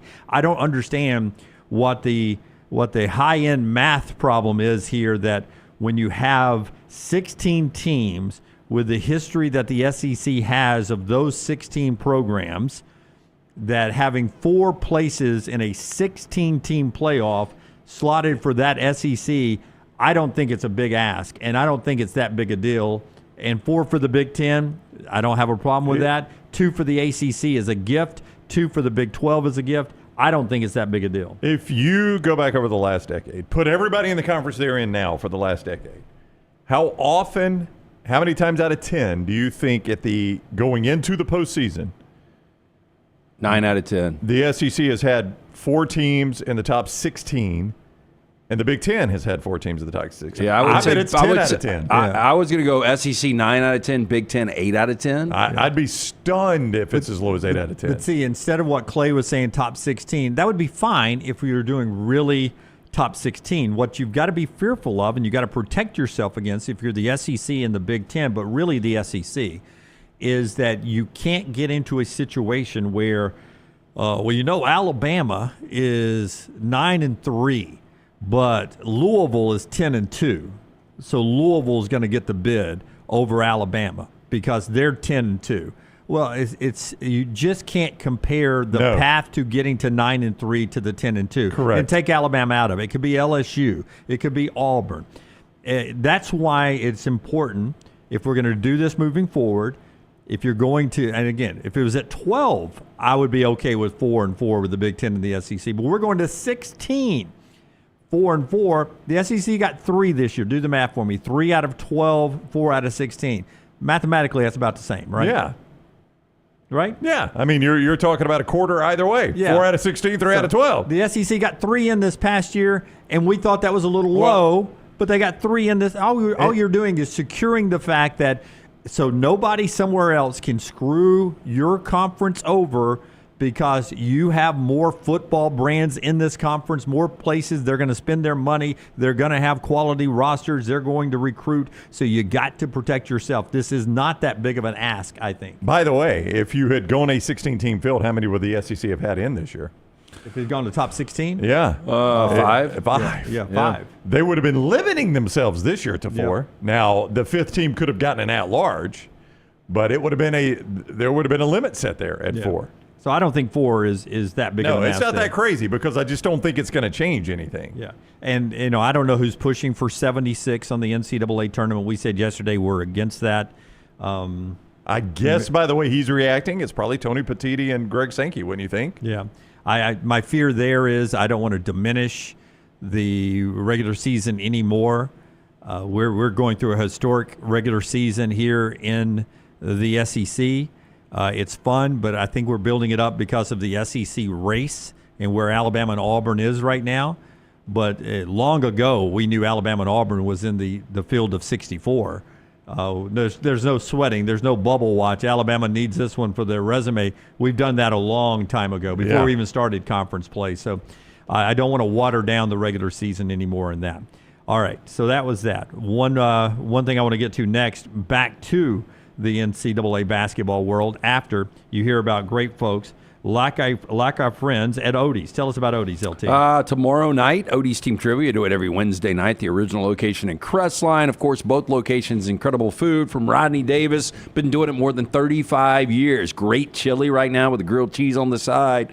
Award-winning wings, delicious burgers. My personal favorite, that Diablo sandwich. Ice cold beer buckets full of the Bud Light. Get in and see Will Haver and that great staff. 2 locations, the original Crestline, newest location in Edgewood. Birmingham Institution, it's Odie's Tavern. Florida's still a 14-point favorite tonight if you want to watch a little SEC hoops over the Oklahoma Sooners. Mississippi State, a 2.5-point home favorite over Texas A&M. That should be the game of the night in the SEC. If you're looking for good SEC basketball action, don't stay up too late because South Carolina and LSU is the late game. And right now, LSU a 2.5-point favorite over that ugly matchup down in Baton Rouge. They are favored over South Carolina. You can play those games at mybookie.ag. Code next round. When you make your initial deposit in the sportsbook, you're going to get a 50% bonus up to $1,000. That is when you use code next round. If you like the casino side, code TNR Casino. Get you the 300% bonus up to $2,000. So you make your initial deposit there, code TNR Casino. You get a 300% bonus right there in the casino up to $2,000. So free money either way. In the sports book with code next round, and the casino with code TNR Casino. When you go to mybookie.ag, code next round, code TNR Casino. Bet anything, anytime, anywhere with mybookie.ag. I've got 7 pairings here of 3 teams each for the way you either like, love, or hate them for the NCAA tournament, which starts 1 month from tonight. All right. So taking them in the tournament. They're in the tournament, but like, love, or hate. Most of these are in the tournament. Okay. They're right on the bubble. Okay. Projected to be in there. Like, love, or hate is your choice. All right. UConn, and they're all in the same conference. UConn, Marquette, and Creighton. Like, love, and hate. Who do you like? Who do you love? Who do you hate? UConn, Marquette, and Creighton. Well, I don't love any of them. I don't That's love tough. any of them. I loved two of them at one point in Marquette and Creighton. So your love would be going the furthest in the tournament. Like would be make some noise. Hate. Yeah, I'll go love Marquette, like Creighton, and hate UConn. Okay. I don't feel great about it. I don't either. I You don't know, like the conference you started The thing with. about UConn is you just wonder if they get in there and that switch flips, if this is a crappy team and everybody's moved on from Dan Hurley and all of a sudden he's making noise. Well, and you also, the other side, these are back-to-back defending national champions, and so there is something about that. I feel like Creighton always lets me down, so I'm gonna hate Creighton, I'm gonna like Marquette, and I'm gonna love UConn. Yeah, I could see that. I sort of was with LT. I was a Marquette, Creighton, UConn person there. All right, in the ACC, like, love, hate, Clemson, Louisville, North Carolina. I don't get Duke. Love Clemson. Like Louisville, hate North Carolina. I am going to like North Carolina and hate Louisville. Yeah, Louisville's pretty darn good. They're just not deep. North Carolina, I'm with you, LT. There's something about them that I feel like if they just get in, they got some players. I do think Clemson can be dangerous. I really do. It's an Elite Eight team from last year with a lot of the same parts back. It hasn't clicked for them in the regular season for whatever reason. Like, love, hate, Purdue, Wisconsin, and Michigan. God, both Wisconsin and Michigan are playing really good basketball. Yeah, I was right going now. to. Michigan's leading the league right now, but I think I would love Wisconsin, like Michigan, hate Purdue. Yeah, but the one player that really could take it over in the tournament is Braden Smith. You saw him do it against Alabama back in December. Boy, all these are really difficult. Yeah, I paired them. Try to be. You created a tough game here, Jim. I will go. Just for the hell of the thing here, I am going to go love Wisconsin, like Purdue, hate Michigan. Do you look at Dusty May because of his success at FAU as like that guy knows how to coach in the tournament? Yeah. I mean, don't you do that with him in Michigan? And again, they're playing really, really good basketball right now. So I don't hate any of the three, but I don't love any of the three. Big 12, like, love, hate, Kansas, Iowa State, Arizona. I am still going to stick with loving Iowa State. I don't know why. I am going to go with Arizona. Burned me bad last year. They burn you every year. They so do. I'm going to go like Kansas just because you still have Dickinson there, and I am going to go hate Arizona. I hate Kansas. Tricky road game tonight. Where are they tonight? They're somewhere tonight that looks losable again. They're at BYU. At BYU. Yeah. They have been a very disappointing team this year. Yeah. It's really surprising. I love Iowa State because of where I saw them at one point this year. I feel like that could come back at some point. BYU, by the way, 3.5-point favorite in that game to just show you where Kansas is. 3 SEC pairings here. Like, love, hate, Texas, Vandy, and Arkansas. Hate Texas. Oh God, those three may not all be in. Yeah, you don't love any of those. Yeah, if I had to love one of them, I'll buy Calipari in the tournament. I would love Arkansas, like Vandy, hate Texas. Yeah, I think the I would best love roster Texas. is Texas. Yeah. And then Arkansas, if Flan was still playing, maybe Arkansas. But I think Texas would be my love, like Arkansas, and hate Vandy. I know people are laughing. Exactly where now, I if am. Vandy could play all these games in Memorial. Yeah. Yeah, no, that's exactly where I was there. Like, love, hate, Missouri, Tennessee, and Texas A&M. Love Tennessee. Tennessee, like Texas A&M, hate Missouri. Yep, hate Missouri. Boy, Texas A&M is so off the radar. They are, man. I'll tell you, this would be a flex game. They're only a 2.5-point underdog in Starkville, but if they were to win this game, I mean, that almost solidifies them no worse than a 3 seed. How many full games of theirs have you watched this year? I watched the entire Bama game. Yeah, I think that might be it. Oh, that was a 3.5-hour game. It felt like. Seen a lot of them. I haven't watched a ton of their full games though. Not a fun watch. Well, I mean, either split box or multiple TVs when SEC games are going on. Last one. Like, love, hate, Mississippi State, Ole Miss, Kentucky. So I think Mississippi State is going to win this game tonight. Free play, -2.5. Lance's lock. I'm going to go love Mississippi State. I think I'm going to hate Kentucky. I mean, I would need to know if Lamont Butler ever comes back, but they're talking about Carissa redshirting now, so that would tell me that he's to the point where he may not come back, or not until deep into possibly the tournament. Yeah, and I still trust Mark Pope the least. That's what I was going to say. Is you've got. When you start talking Beard NCAA, are really good. Yeah, when you start talking NCAA tournament, I look at coaches first, and if they've got a good history, I think I know what Chris Beard is in an NCAA tournament. Maybe it's not this year at Ole Miss, but overall, I know what he is. He took Texas Tech to a national championship game. Okay, I think I know what Jans can be in the NCAA tournament. I don't have a clue about Mark Pope. Yeah, I mean, I just didn't get to see enough of it at BYU to know, do I trust that guy in the NCAA tournament or not? There's something about Mississippi State that makes me think we could wake up on Elite Eight Saturday or Sunday, and they're playing that day. Oh, yeah. I think Mississippi State and Texas A&M are those two teams. Yeah. I still consider Tennessee kind of a front runner. Right. I know that you're a little sour on them right now. You put Tennessee with Florida, Alabama, Auburn. Yes. Yeah. Those are my 4 elite teams. And then you have Mississippi State, A&M, Ole Miss, Kentucky.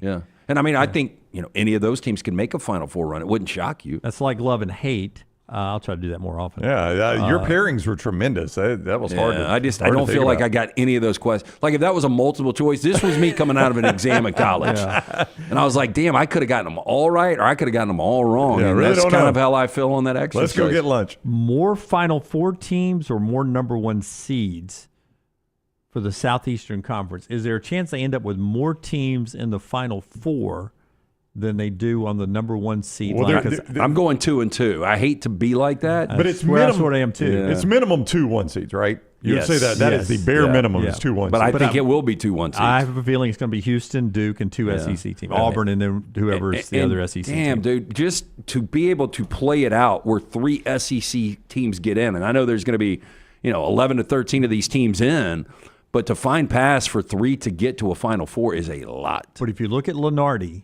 if you only have 2 1s on the SEC, you're likely going to have 3 2s at that point, which means the path is almost the same path. Yeah, but I said this yesterday. Like, I would be surprised. I'd be shocked if we don't have one regional final that's all SEC. That's right. So so then you're guaranteed one. Well, yeah, because if you got 2 1s and 3 2s, one of them is going to be a 1 and 2 from the SEC. Yeah, and I do think we'll have 3 in the Elite Eight. So I think you'll have 3 playing their way to get there. So Scott, if you want to throw that back up, I told you I had something from Lenardi. I'll just go and use it here while we're on this. Dunaway. Great time, yeah.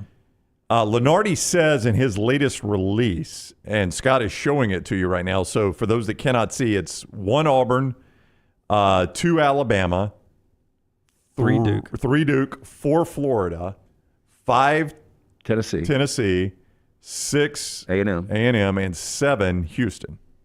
And he says 7 Houston is his cutoff for anybody that could eventually be a 1. Well, and I think he goes with so Houston he based leaves on Iowa State out. Based on schedule moving forward. Yep. So he says that's the cutoff. 7 Houston is the cutoff for anybody that could realistically be a 1 seed. And that was going in.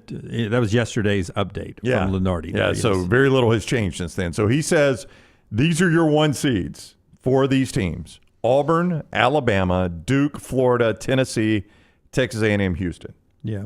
St. John's, by the way, moved into that slot that was vacated by Kansas, who is now down to the 5 seed line, which is Marquette, Kansas, Maryland, or Marquette, Maryland, Kansas, and Missouri.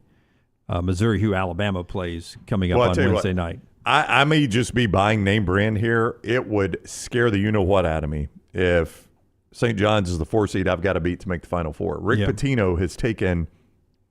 Is it 3 programs to the Final Four? Providence, Kentucky, and Louisville? Yes. 3 programs to the Final Four. Yeah. I mean, that guy, he wakes up and goes to Final Four. If he coaches, I don't know how much longer he can coach, but if he coaches another 5 years, he's going to have his 4th team. Yeah, I think St. John's will get there at some point. Can you put it back up one more time? Just 1 point at the bottom of the SEC. Last 4 byes, Texas and Vanderbilt. Texas is in there now. Last 4 in, Oklahoma and Arkansas already in without beating a team like Auburn yet. Calipari was ranting about that yesterday. First 4 out, Georgia. It's just not working out for the Georgia Bulldogs there. North Carolina's way off of the bubble now. Indiana snuck its way up to the first 4 out all of a sudden. By the way, a coach, that is the way it happens, right? Is your coach says, hey, this is it for me. I'm stepping down at the end of the year, and all of a sudden they start playing better. Yep. I mean, that would be wild if Indiana's able to work their way in this thing. All right. One more thing in this segment. The show being brought to you by our friends at Hemp Hill Services, where I think I'm right about this. I think the high tomorrow is going to be around 38, 39 degrees. Miserable. We have one friend. Do you have that one friend, the older you get, that's all they do is keep up with the weather? Well, I do it for golf. So I'm that guy. Dunaway and I are those guys. We look at it for golf purposes. So this was me riding back from an early exit of poker last night. I was just riding down the road trying to stay awake. Who won, by the way? Our friend Damien won. Okay. Damien won. And the country bro. Nope, different Damien. Different Damien. Not the one we used to work with. And then EG finished 5th. I think Melton was 4th. I was an early exit. I think I was the first one out. So I'm driving back. It was 10-ish, but a boring drive back. I was like, hey, Siri, what's the weather for tomorrow? And it gave me the weather. And I was like, hey, Siri. Oh, it's doing it you right and now. Siri talk? Yeah. Hey, Siri, tell me about your life recently. I was like, hey, Siri, what's the weather for Wednesday? So I went all the way to, hey, Siri, what's the weather for February 25th, next Tuesday? That's it. 67 and sunny next Tuesday, next time I'm out for golf. I know, that's a week the thing. from today. If you don't play today, this is your day this week, by the way. Yeah. This is it. Are you going to be able to make it? I'm not getting out today. I mean, Well, what's I the know. high temperature? No, I'm talking about, are you going to be able to make it a week without playing golf? It's I gonna be didn't play tough. last week, so. You got my daggum phone. You screwed it up with that story. My phone and my iPad are going crazy. Siri? Hey, yes. Hey, Siri, tell me about Hemp Hill. 205-229-2090. Siri's going to tell you it's the name Birmingham's trusted since 1954. If you got a plumbing issue, yes, they can handle it. Heating, yes. Cooling, yes. Adam, Chad, Andrew, the guys there. Tell them the next round sent you. Hard to stop a train. For more information, hemphillservices.com. I thought this would come from y'all, but it comes from RTD4. Remember when Brown told us a few weeks ago Valentine's is the cutoff for bad weather? Yeah. Multiple days in a row. Here we go. Is this a Blackberry winter? No, we're not even to that point yet. Yeah. This is still just Past Valentine's, normal. we had a windstorm. Yeah. Straight line wind. Normal winter is what this is. Okay, quick NFL before we get a break into trash. First off, Justin Fields, possible target in free agency for the New York Jets, could end up coming back to the Steelers, but the Jets are interested because of his age. He's a dual-threat quarterback. He has interest in them because of their roster and their defense. That's from Jeremy Fowler of ESPN. What do you think of that? I like Justin Fields. Just my question to you guys, outside of Sam Darnold, how often do you see a quarterback that's kind of been in the league for 3-4 years, and then they're able to become a franchise quarterback? And even with Sam Darnold, it was a one-off. I think Kevin O'Connell wants him back. I don't think Minnesota knows what they want to do with him, though. Yeah, Fields, I mean, he's going to have some weapons there. They've got weapons at the Jets. And again, yeah, I mean, Garrett Wilson, Devontae Adams, Breece Hall. You got fantastic running back and two good receivers. And again, as Lance pointed out, you lose sight of kind of how well Rodgers actually played last year. And it really didn't translate. You got your coach fired. I don't think you're going to get those kind of numbers out of Justin Fields. No, but, for Fields, from his perspective, like anywhere he can go and become the starter, that's what you want to do, because if he does have a magical Sam Darnold-like year, then he's going to get paid. Sam Darnold, by the way, you were mentioning they're saying they're not going to franchise tag him. That would cost them $41 million for 1 year. They're trying to work out a contract with him, but they are limited because they still believe J.J. McCarthy is the quarterback of the future. A lot of buzz about Trevor Lawrence going to Pittsburgh in a trade from the Jaguars. He says on Good Morning with Kay, or Kay Adams' podcast, whatever it is, Waking Up Adams. The Adams family. Yeah, Special K, whatever it is. Special K, that's not bad. Kay Adams' podcast, Trevor Lawrence says, I've heard nothing about a trade to Pittsburgh, and I've got a no-trade clause, so if that was happening, I would know about it because I've got to sign off on it. I'm committed to being in Jacksonville. Okay, sign off in a heartbeat to get with a franchise like Pittsburgh instead of Jacksonville. Are you kidding me? So, you watch Trevor Lawrence play. The guy's massive. It's hard to believe he gets injured as much as he does. But if I'm Trevor Lawrence, I think change of scenery is what you need. His confidence seems to be shot. And look, him at his best, Trevor Lawrence can still be a franchise quarterback, in my opinion. I would try whatever I could to get out of there. Aaron Rodgers says he does plan on playing in 2025 and 2026 for those that are interested in him. Cooper Kupp, 3 teams with a lot of interest. Patriots got to be there. Patriots, Washington, and Pittsburgh. Washington would be scary. Wow, wildly, I would want to be at Washington. That's where I'd want to be if I were him. You know what's crazy? great? He could become, though, the most talented white receiver in the history of the Patriots organization. And they've had a ton of them. That's saying something. They've had a lot, yeah. By the way, with the Rams, the reason they want Matthew Stafford to restructure his deal, they want to keep him, but they want him to restructure his deal to where it's not as big a hit on the salary cap moving forward. And they don't know if he wants to do it yet or not. And at a certain point, they said that if he is not up for restructuring, they will look at a trade. Well, look, but I think there's ways to get creative. The Bengals are talking about this with Joe Burrow right now. And, back to the conversation we had with Clay Travis, there are ways to manipulate this cap. And they've been doing it forever. And if you really want Matt Stafford, which I believe both Les Snead and Sean McVay do, I think he's your best option, at least for the next couple of years, at least for sure next year. But you can get creative with this. There's a way to figure this out. Jeremy Fowler says since their first meeting, it hasn't really gone anywhere else between the Rams and Stafford, but more to come. Still plenty of time. And then the Bengals, they're after T. Higgins to keep him. And reports are that they will try and spend and break the bank to keep their big three together, which is Burrow, Chase, and Higgins, right? That's their big three. Well, and Trey Hendrickson, though, you've got to figure. So, Burrow's already locked in. You've got to figure out what you're going to do with that $275 million deal. He is open to, because he wants to keep. Jamar Chase is the one guy who won the Triple Crown of receiving this year. He's locked in. My number two option would be Hendrickson. 17.5 sacks back-to-back years. Those guys, you don't find them much. Great edge rushers. And T. Higgins is kind of a luxury. You want to keep that second option. I don't know how you're going to be able to keep all three of those with the money you're paying Burrow. He said that he will try to figure out a way to, be creative with the signing bonus, defer payments. I just don't think you can get all three of those guys. And they're talking about it right now on ESPN. I think Chase is there. Hendrickson, you'll find a way. I think Higgins is going to be the odd man out. You're right. You called him a luxury. Having a number two receiver that's good, that's not on a rookie deal, is a luxury. Yeah, but I guess you can keep him one season based on the fact that he was franchised last year at almost $22 million. He'll get a 20% increase, being the average of the top five at his position. So he would get paid. I know he wants a long-term deal. Yeah. But I think best case scenario for the Bengals is sign Chase, sign Hendrickson, put Higgins on that second franchise deal. That's the NFL free agency. We'll get to trash when we come back. Show always brought to you by our wonderful friends at Bud Light. Easy to drink, easy to enjoy, and all the great beverages there from our friends at Adams Beverages. Trash is on the other side. This is the next round. Follow LT on Twitter at @TheLanceTaylor. Stop by the New York Butcher Shop and pick up the finest in certified Angus prime beef steaks and burgers, premium pork chops, ribs, and all-natural chicken cut to order just for you. Their chef-prepared entrees and side dishes are the perfect dinner-to-go choice for your family and are ready to heat at home.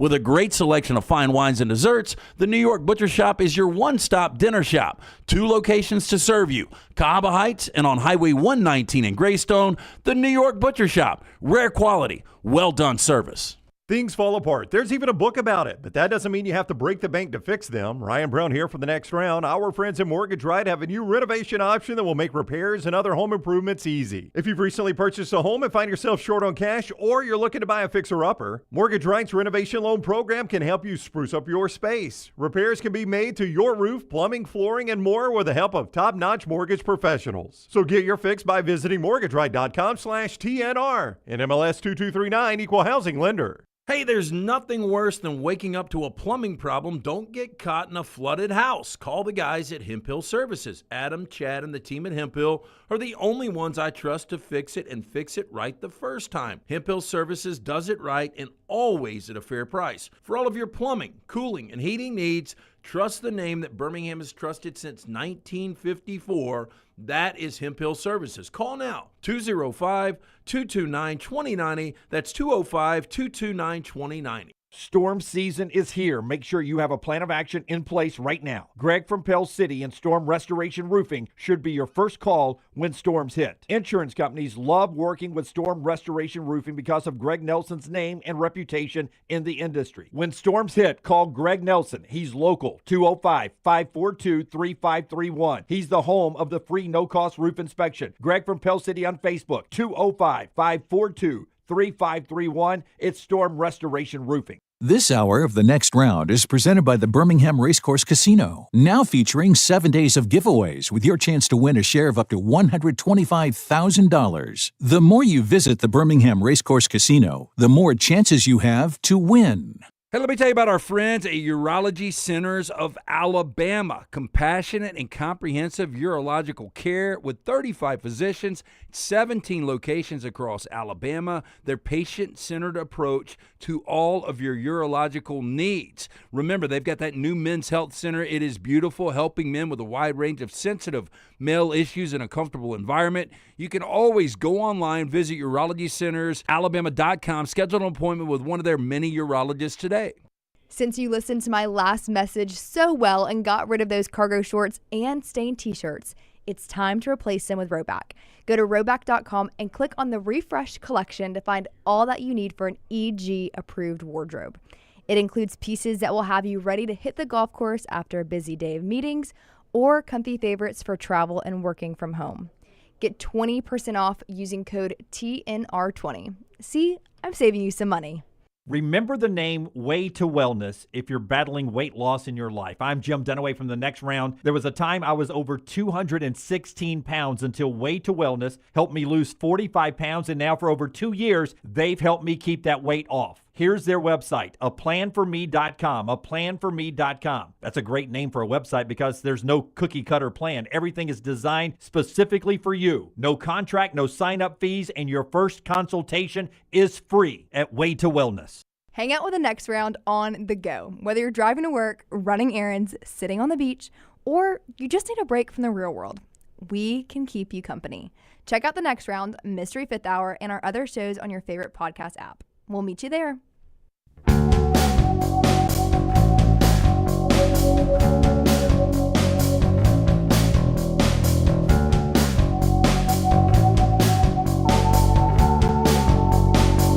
Back with you on The Next Round. Before we get to the trash, show brought to you in part by our friends at Michelson. Before you tell us about Michelson, Tom Izzo passed Bobby Knight for most Big Ten wins. Took him a minute. Of all time. Do you consider Tom Izzo a better coach than Bobby Knight? I do not. I don't. He's got more Final Fours, but Bobby Knight's got more national championships. What was that, 3-1 in that category? So Bobby Knight, 76, 81, 87, I think. Yeah, so 3-1. I think it's 3-1. Yeah. Yeah, I mean, Izzo, look, one of the best at getting to Final Fours, and obviously did a great job. But, his predecessor, Judd Heathcote, had as many national championships. Yeah, interesting. Tell us about Michelson. I got one more thing before we get to trash here. Just a great place if you've been procrastinating. You wear the glasses, you wear the contacts, you're wasting money each and every year. I'm speaking from experience. Make the phone call that I made. Dr. Mark Michelson, Dr. Jen Michelson, best in the business. 205-969-8100. Ask for Amy. Tell her The Next Round sent you. They're going to hook you up with a hassle-free consultation. You have zero to lose to find out if LASIK is right for you. 205-969-8100 or michelsonlaservision.com. Clint Brewster writes this at cbssports.com. It's about the transfer portal and who did well in college football. And I'm going to get to a point about Auburn, but just a couple of other headlines. Most intriguing class, he says, is North Carolina, but the people they brought in. The best in the trenches, both offense and defensive line, LSU, he says. Most raw talent, the Miami Hurricanes. Surprise class, Texas Tech. Their NIL money is through the roof. They had the number 3 portal class. Yeah, I've been reading about them. People are going crazy over what they've done football-wise in the NIL. Most underrated class, South Carolina. And then the best quarterback haul,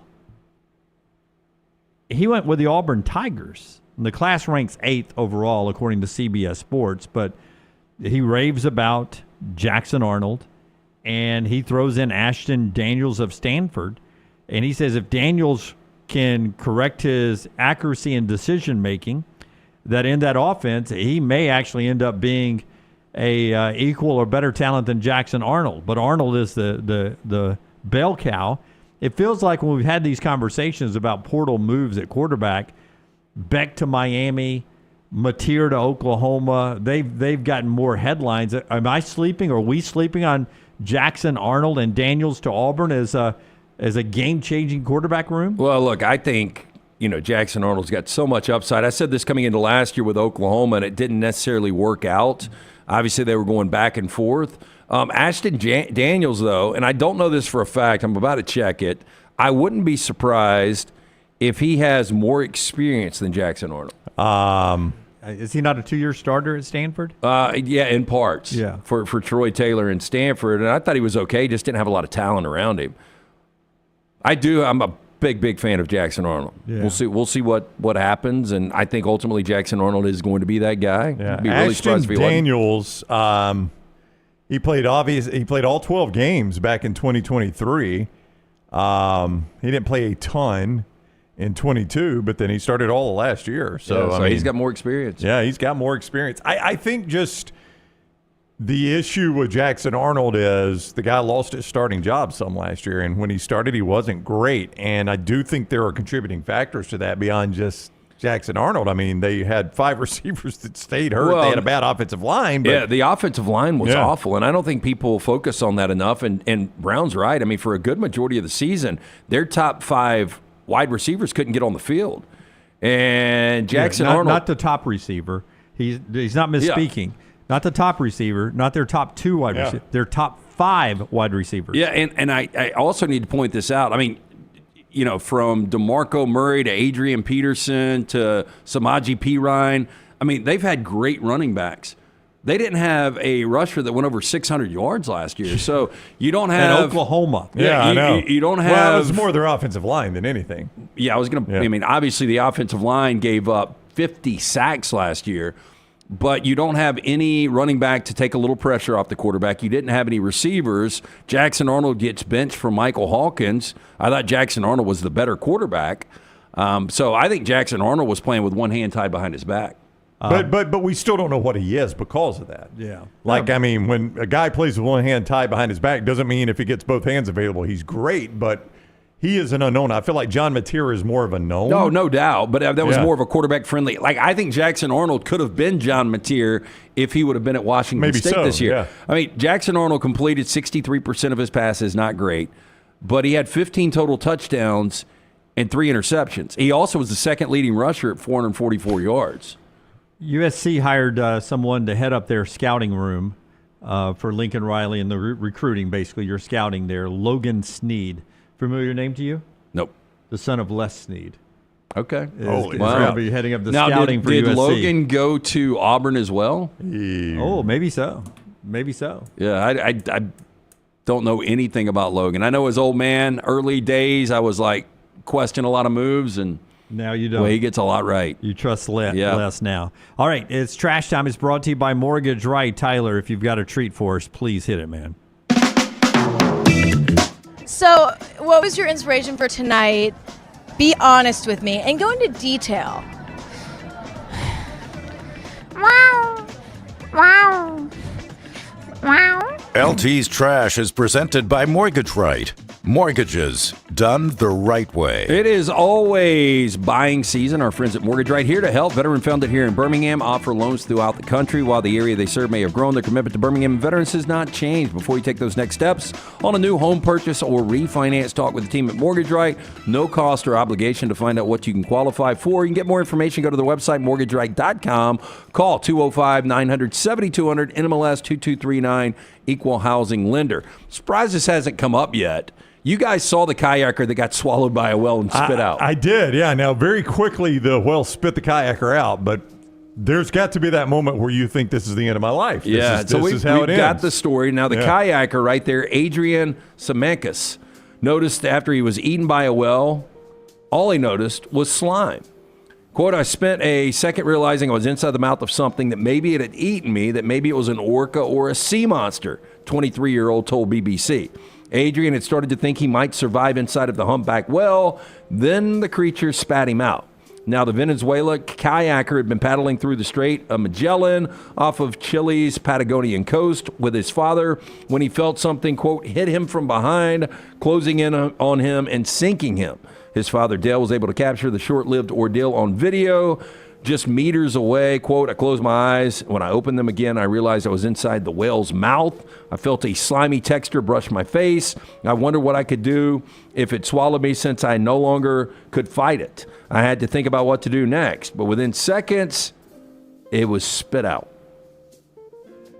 I mean, that's just, again, at some point, Dunaway, you got to think this is how it ends for me. Okay, so what is more amazing? The plane that went full Denzel Washington in flight and went introverted on its roof, and all 80 passengers and crew members survived, or this guy getting swallowed by a whale and surviving? I would say the plane. If you've seen the video of the landing and how quickly it gets on its lid, that was horrifying. Yeah, they're giving me new ways to be afraid of flying. Yeah. Like the landing, once we hit, I felt great.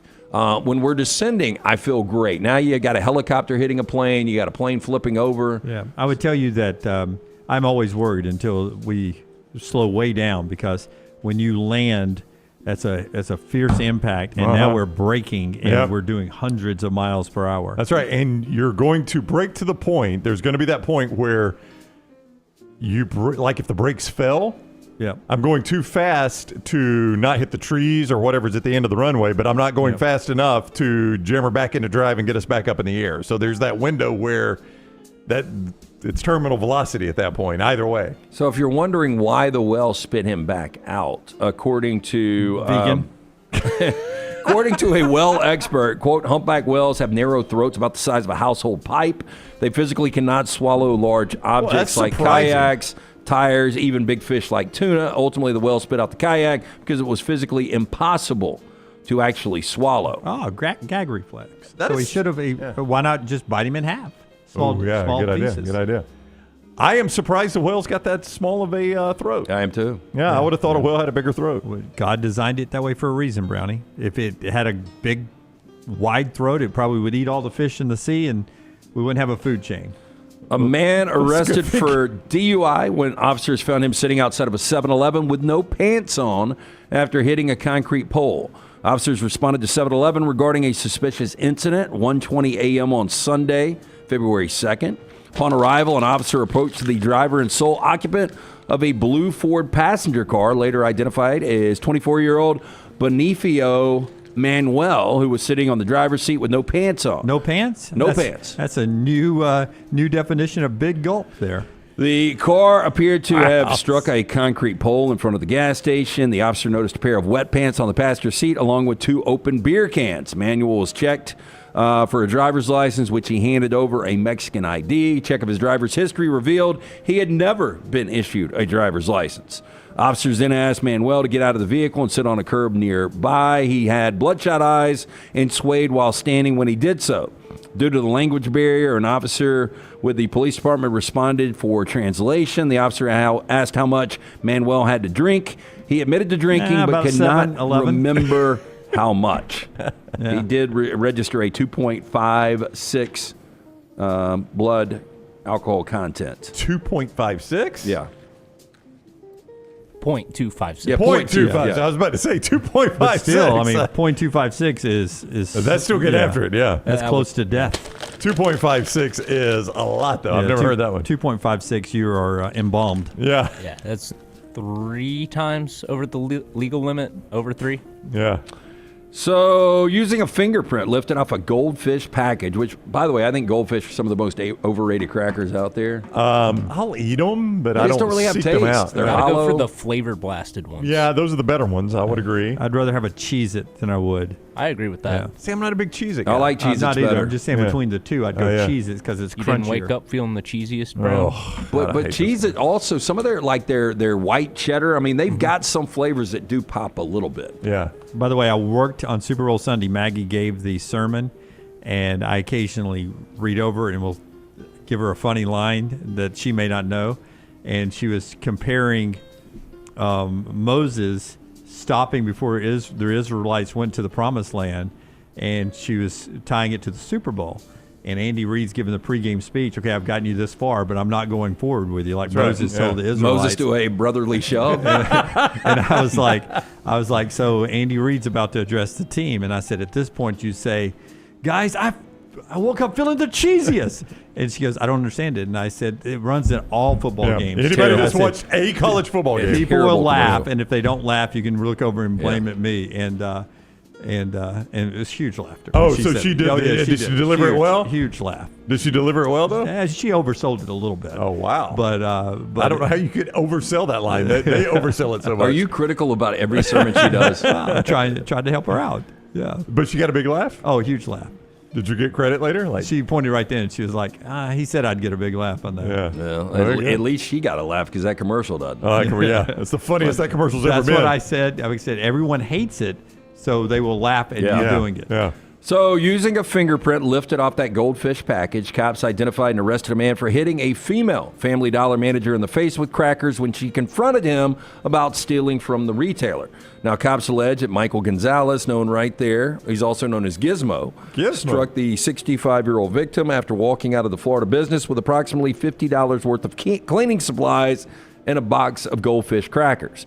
The victims, cops say, approached Gonzalez as he handed the stolen goods to a passenger in a vehicle parked in front of the Gulfport store. Upon being challenged by the woman, Gonzalez, 29, allegedly, quote, hit her in the face with the goldfish crackers, causing a small cut under her lip. Gonzalez was arrested for strong arm robbery, a felony in connection with the September 2024 goldfish incident.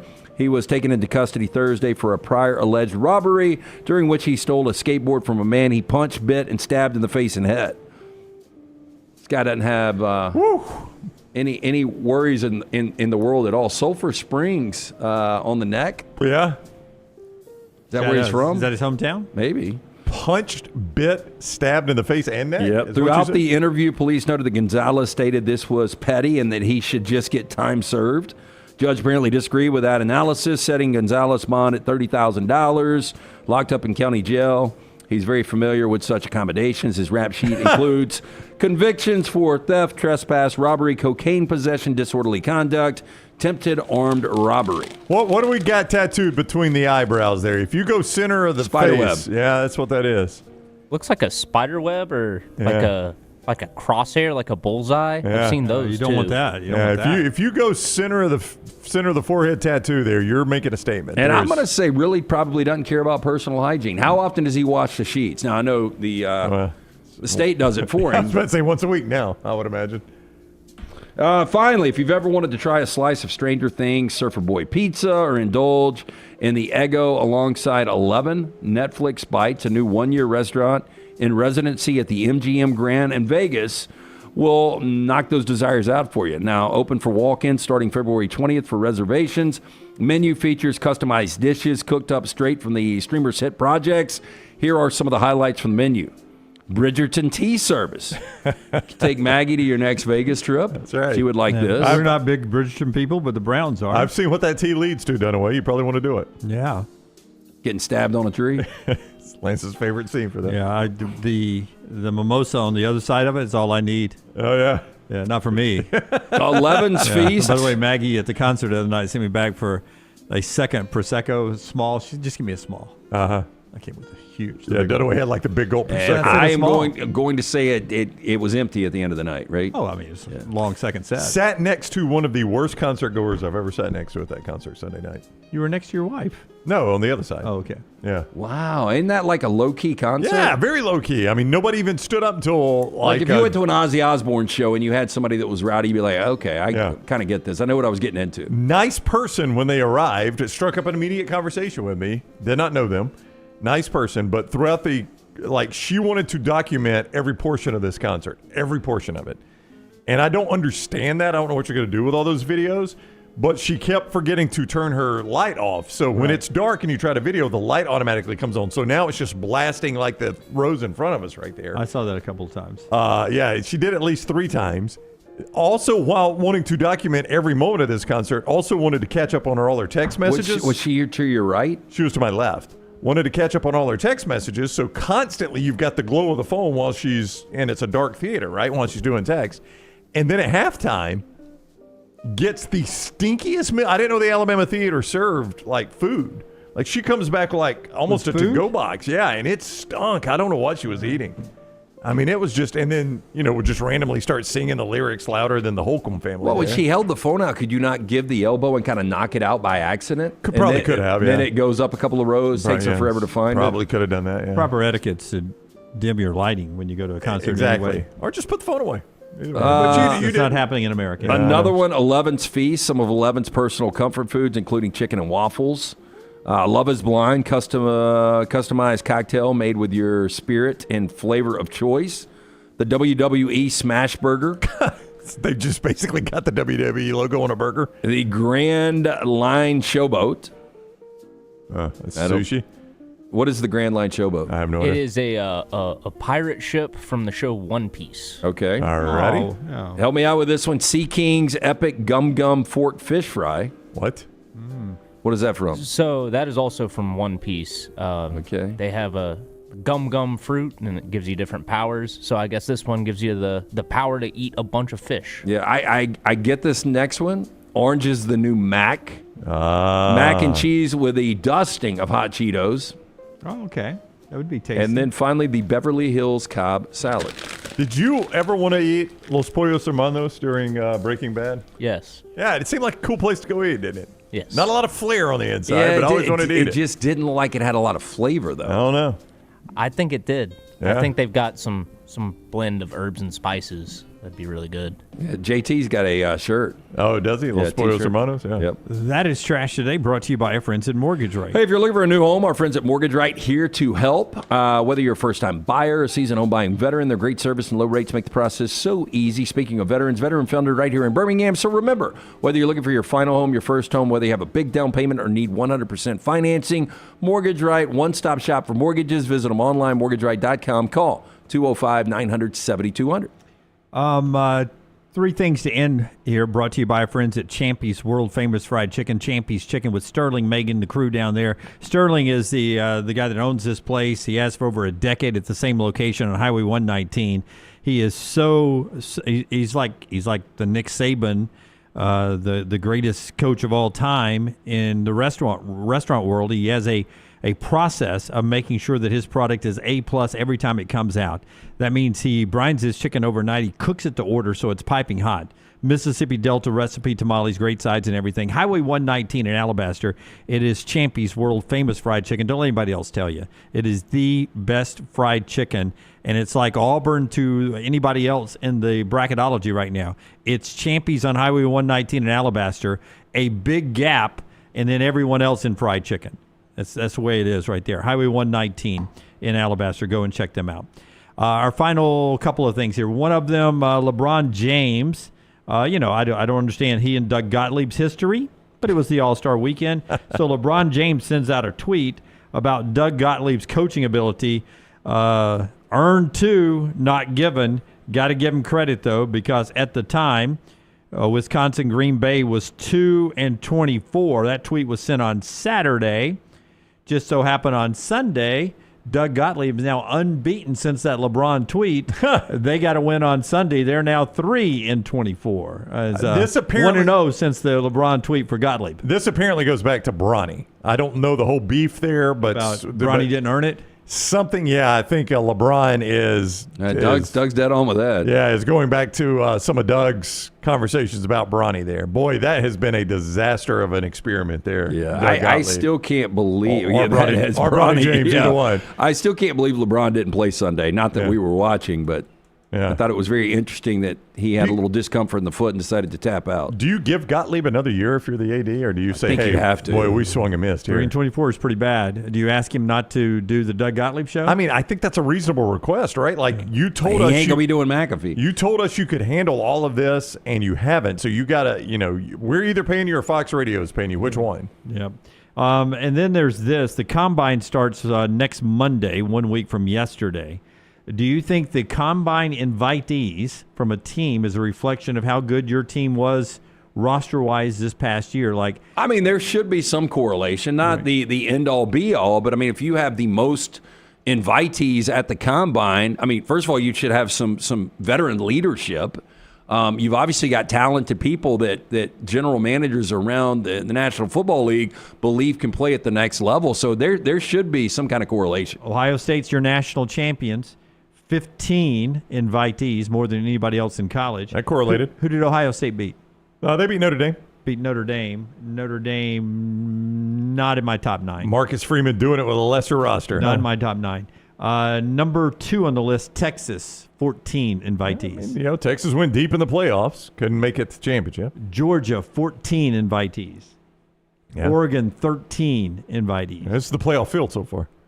Ole Miss, 11 invitees. Just missed. South Carolina, 11 invitees. Just missed, yeah. Miami, 10 invitees. Miami of Florida, 10 invitees. Just missed. I mean, these are all the teams that made it or just missed. Alabama and Florida, each with 9, is next. Well, Florida didn't just miss, but Alabama did. I don't have the whole list in front of me, but Auburn in with 4. I checked them earlier. But Alabama behind Ohio State, Texas, Georgia, Oregon, Ole Miss, South Carolina, Miami, same level of Florida. That's down a bit. Well, it is, and that's not really a reflection on DeBoer. I mean, those are players that Nick Saban would have recruited, some of which left, by the way, in the transfer portal. But still, I mean, that's not DeBoer took over and they can't get anybody to the combine. Well, that's not really DeBoer's fault. Yeah. Interesting list of combine invitees next Monday in Indianapolis. The countdown to the draft really gets going there.